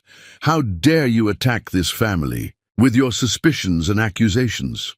"I'm protecting this family," Oracle shot back, her mask of concern finally slipping to reveal the ugly jealousy beneath. "From a woman who appeared at exactly the right moment, with exactly the right story, to capture a lonely man's heart and his wallet." "That's not true," Estrella said desperately, but her voice lacked conviction. The official document in Oracle's hands seemed to mock everything she knew to be real and true. Payson snatched the papers from Oracle's hands, studying them with growing horror. The forgery was perfect, indistinguishable from authentic laboratory results. "These look legitimate," he said quietly, each word another nail in Estrella's coffin. "Of course they're legitimate," Oracle said triumphantly. "I hired the most reputable laboratory in Phoenix. They confirmed what any objective observer could have seen from the beginning." "Stop it!" Catalina suddenly cried, tears streaming down her face as the adult conversation finally penetrated her confusion. "Stop saying mean things about my mommy." The sight of her daughter's distress cut through Estrella's shock like lightning. Whatever was happening here, whatever cruel game Oracle was playing, Catalina didn't deserve to be caught in the crossfire of adult machinations. "We're leaving," Estrella said quietly, gathering her daughter into her arms with shaking hands. "Estrella, wait," Phoenix pleaded, her voice breaking with confusion and pain. "Let's discuss this rationally. There must be some explanation." "The explanation is that I'm a liar and a fraud," Estrella said bitterly, Oracle's poison finally finding its mark. "At least according to your daughter-in-law." She carried Catalina toward the house, her dignity in tatters, but her spine straight with pride. Behind her she could hear heated arguments erupting between family members, Phoenix defending her while Payson demanded answers from his wife. In their beautiful guest room, Estrella packed their belongings with hands that trembled so badly she could barely fold clothes. Each item felt like a goodbye to a dream that had been too perfect to last. "Why are we leaving?" Catalina sobbed. "I thought this was our home now. I thought Daddy loved us." "Sometimes grown-ups make mistakes," Estrella said, her voice steady despite tears streaming down her face. "And sometimes dreams don't come true the way we hope they will." She wrote a letter to Chandler with hands that shook so violently she could barely hold the pen. "Chandler, I don't understand what happened tonight, but I can't subject Catalina to any more confusion and pain. The DNA results Oracle presented contradict everything we believe to be true, and I can't stay here while the family questions my character and my motives. I never wanted your money or your status. I only wanted Catalina to know her father. But if there's doubt about her parentage, if there's any question about my honesty, then it's better for everyone if we disappear. Please don't look for us. Catalina deserves peace and stability, not the chaos that seems to follow wherever we go. I'm sorry for any pain this has caused you. What we had was beautiful, even if it wasn't real. Estrella. As they slipped out into the desert night, Catalina clinging to her stuffed coyote and Estrella carrying their hastily packed bags, neither of them saw Dr. Sarah Chen sitting in her car across the street. She held the authentic DNA results in her hands, tears of rage streaming down her face as she watched Oracle's victims flee into the darkness. Oracle stood at the window watching them leave, satisfaction written across her features like a signature on a death warrant. She had won. The interlopers were gone, and the Gilbert family was hers again. But victories built on lies have a way of crumbling when truth finally surfaces, and Oracle's foundation was about to be shaken by forces she never could have anticipated. The war was over, but the reckoning was just beginning. Chapter 9. The Hunt for Truth. Truth is like water in the desert, scarce and precious, but when it finally surfaces, it has the power to bring life back to the most barren landscapes. Chandler returned home at 3 in the morning, exhausted from 9 hours of delicate surgery that had saved a 6-year-old boy's life. His hands still carried the slight tremor that came from hours of microscopic precision, but his heart felt light with the knowledge that another child would return home to grateful parents. The house felt different as he entered through the garage. Too quiet, charged with the kind of tension that follows emotional explosions. He expected to find Estrella and Catalina asleep, planned to steal a few minutes watching his daughter sleep and maybe sharing quiet conversation with the woman who had transformed his solitary existence into something beautiful and meaningful. Instead, he found Oracle waiting in the kitchen, her face a masterpiece of false sympathy that made alarm bells ring in his exhausted mind. "Chandler," she said with a sigh that seemed to carry the weight of terrible news. "I'm so sorry you had to come." "Home to this?" "To what?" he asked, though ice was already forming in his chest. "Where are Estrella and Catalina?" Oracle launched into her carefully rehearsed performance, spinning her web of lies with the skill of someone who had spent weeks perfecting every detail. She produced the falsified documents with flourishes of regret, painted Estrella as a calculating opportunist who had finally been exposed, and delivered each devastating blow with the precision of a surgeon removing diseased tissue. As she spoke, Chandler felt his world cracking apart piece by piece. The official-looking papers in his hands seemed to mock everything he'd believed, every moment of joy he'd experienced with his daughter, every plan he'd made for their future together. "This can't be right," he said, his voice hollow with shock. "The test I ran showed positive paternity. Catalina is my daughter." "I know this is difficult to accept," Oracle said with practiced gentleness, "but you have to face the truth. She used your kindness against you, told you exactly what you wanted to hear because she saw a successful, lonely man who could provide the security she'd never been able to give her daughter."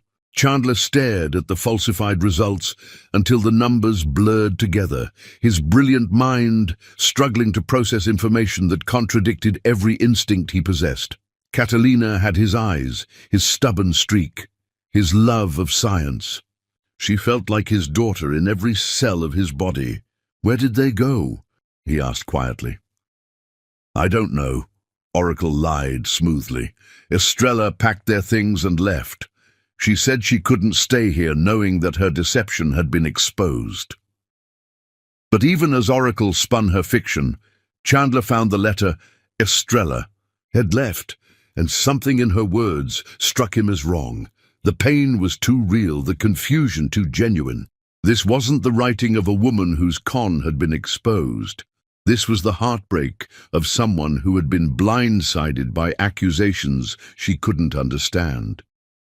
For the next 2 days, Chandler threw himself into investigating the situation. With the methodical precision he brought to complex medical cases, he visited the laboratory that had allegedly processed the DNA samples, only to discover they had no record of any test involving his name or biological material. "That's impossible," he told the lab director, holding up the falsified documents. "I have the results right here." The director examined the papers carefully, then shook her head with growing concern. "Dr. Gilbert, these aren't our forms. The letterhead is similar, but the format is completely wrong, and this signature doesn't match any of our certified technicians." Chandler felt the first crack in Oracle's story, but he needed more evidence before he could act on his growing suspicions. His investigation led him to Phoenix General Hospital, where he began asking discreet questions about DNA testing procedures and laboratory security. It was there that Dr. Sarah Chen found him, her face pale with determination and her hands clutching an envelope that seemed to burn with importance. "Dr. Gilbert," she said quietly, glancing around to ensure they weren't overheard, "I need to speak with you about something urgent, something about your daughter." Chandler's heart stopped. "Do you know where she is?" "Matt?"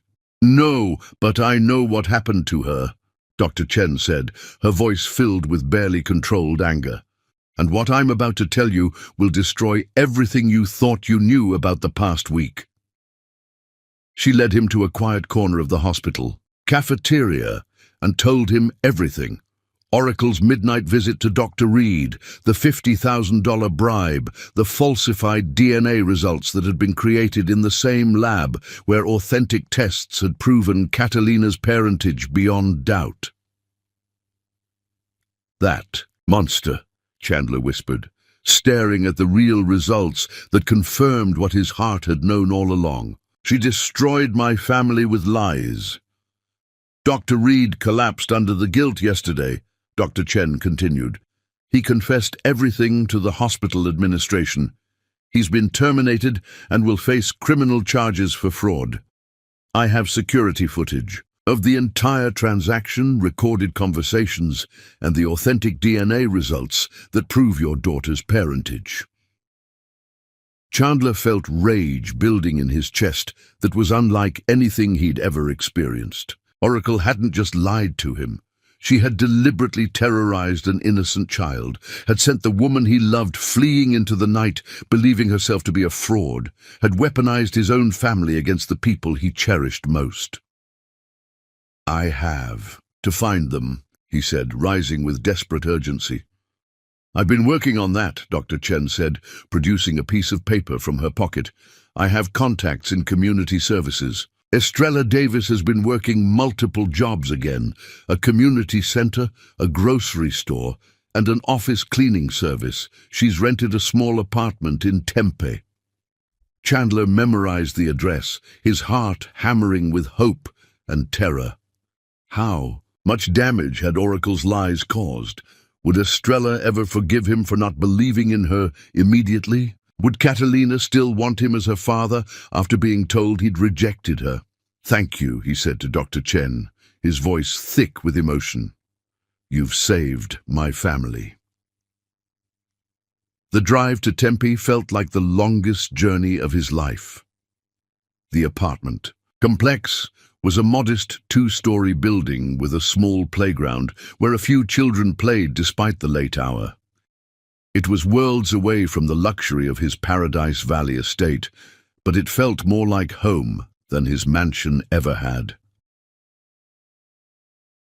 He found their apartment and knocked gently, his heart in his throat as he heard cautious footsteps approaching the door. Through the peephole, he could see Estrella's silhouette, and he understood that she was checking whether it was safe to answer. "It's me," he said simply. "It's Chandler." The silence that followed seemed to stretch for eternity before he heard locks turning.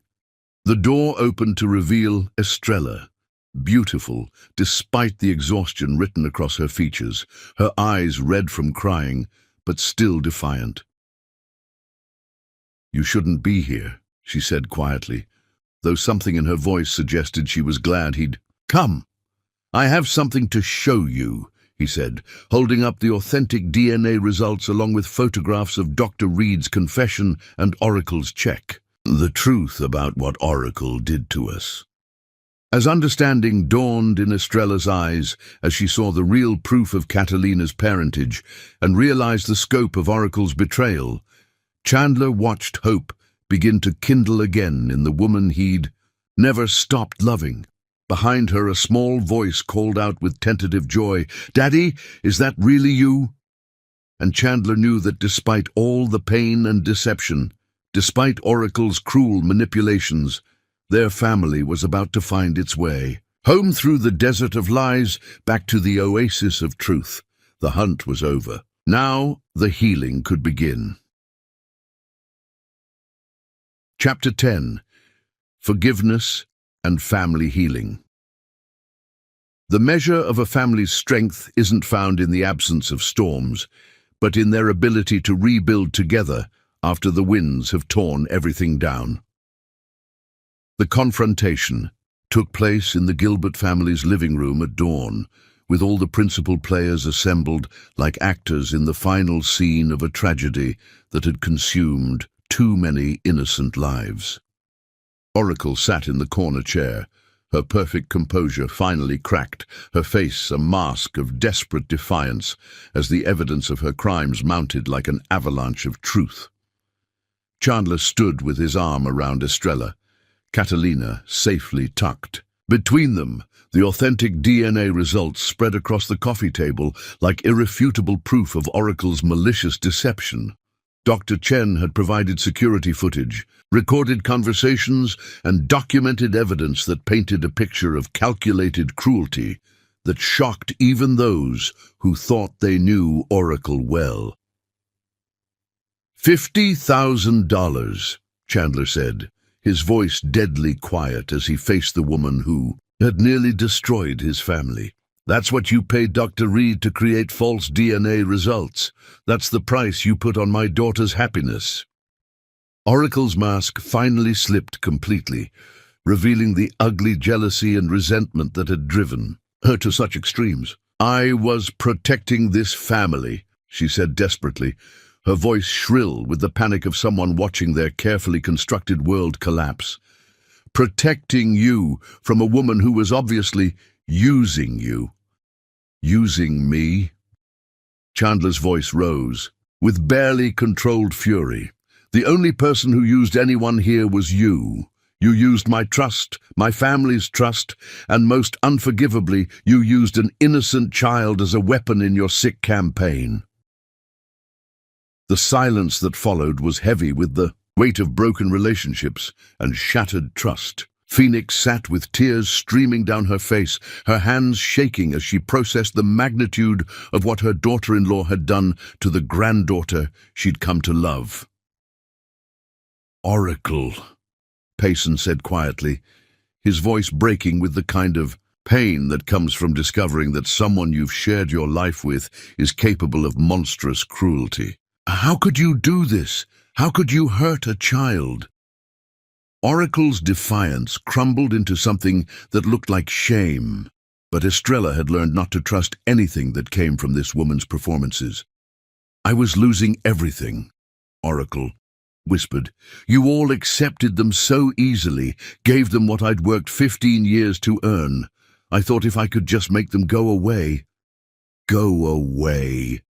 Catalina's small voice cut through the adult conversation like a blade. She stepped forward with the kind of courage that only children possess when defending the people they love.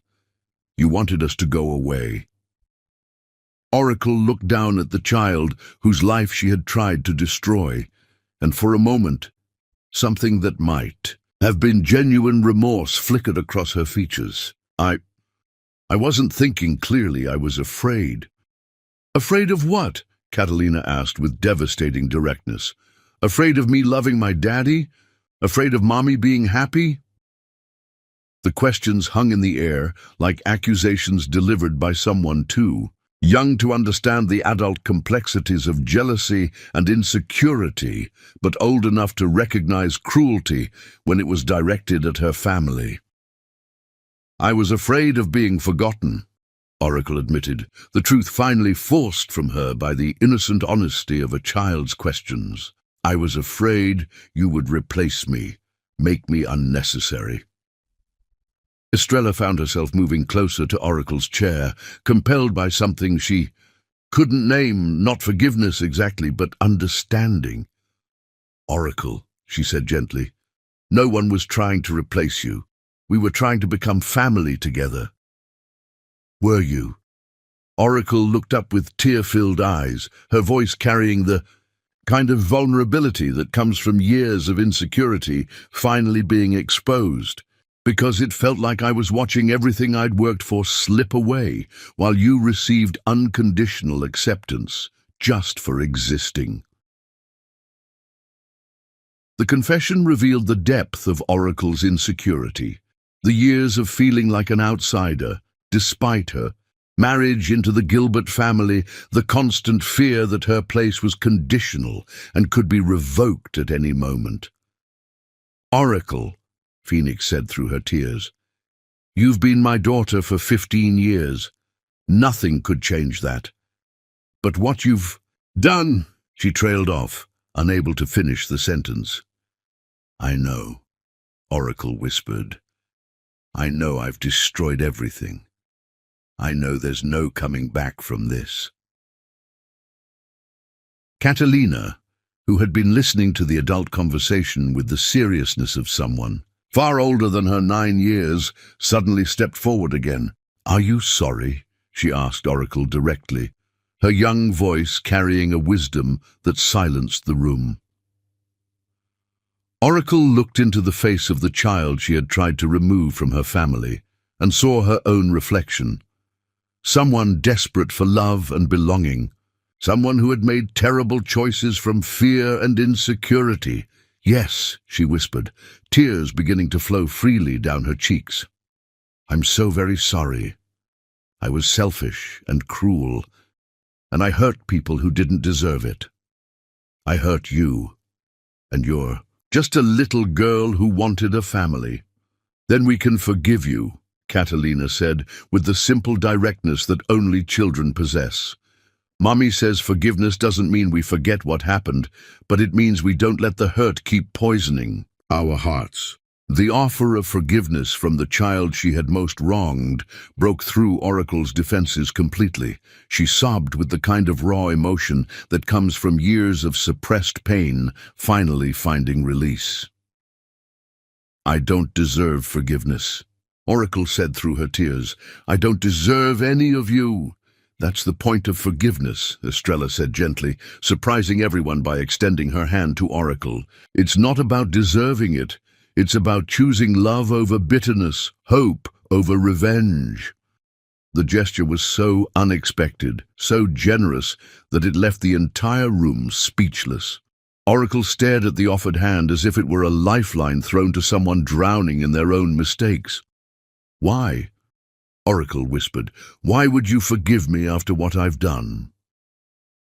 Because Catalina is watching, Estrella said simply, and I want her to learn that families can survive anything if they choose healing over hatred. 1 year later, the Gilbert family gathered for Chandler and Estrella's wedding in the desert garden at sunset, the ceremony small and intimate, with only their closest family present. Catalina served as flower girl, her face radiant with joy as she watched her parents exchange vows that had been tested by fire and proven unbreakable. Oracle sat in the front row beside Payson, their marriage rebuilt on a foundation of honesty rather than performance. She had spent the year in therapy, working to understand the insecurities that had driven her to such destructive extremes, learning to find her worth in being authentically herself rather than in performing roles she thought others wanted. Dr. Reed was serving his sentence, but Oracle had used her own money to establish a treatment center for gambling addiction, turning her guilt into action that would help others avoid the desperation that had made him vulnerable to her manipulation. As Chandler and Estrella danced under the Arizona stars, Catalina asleep in Phoenix's arms, and their family complete. Around them, they both understood that they had built something stronger than what they'd started with. Their love had been tested by deception and lies, but it had emerged purified by truth and strengthened by forgiveness. "Thank you," Chandler whispered as they swayed together in the desert moonlight, "for teaching me that the strongest families aren't those who never break, but those who heal together." "Thank you," Estrella whispered back, "for showing me that love is worth fighting for, even when the battle seems impossible to win."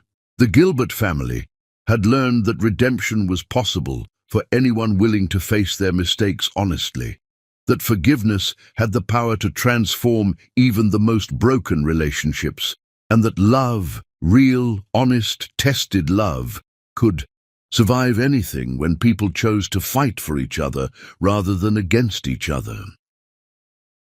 In the end, Oracle's attempts to destroy their family had only made them stronger, teaching them that true belonging isn't something that can be earned through performance or lost through the presence of others. It's something that grows when people choose each other every day, through good times and bad, through mistakes and forgiveness, through all the beautiful, messy, complicated realities of being human together.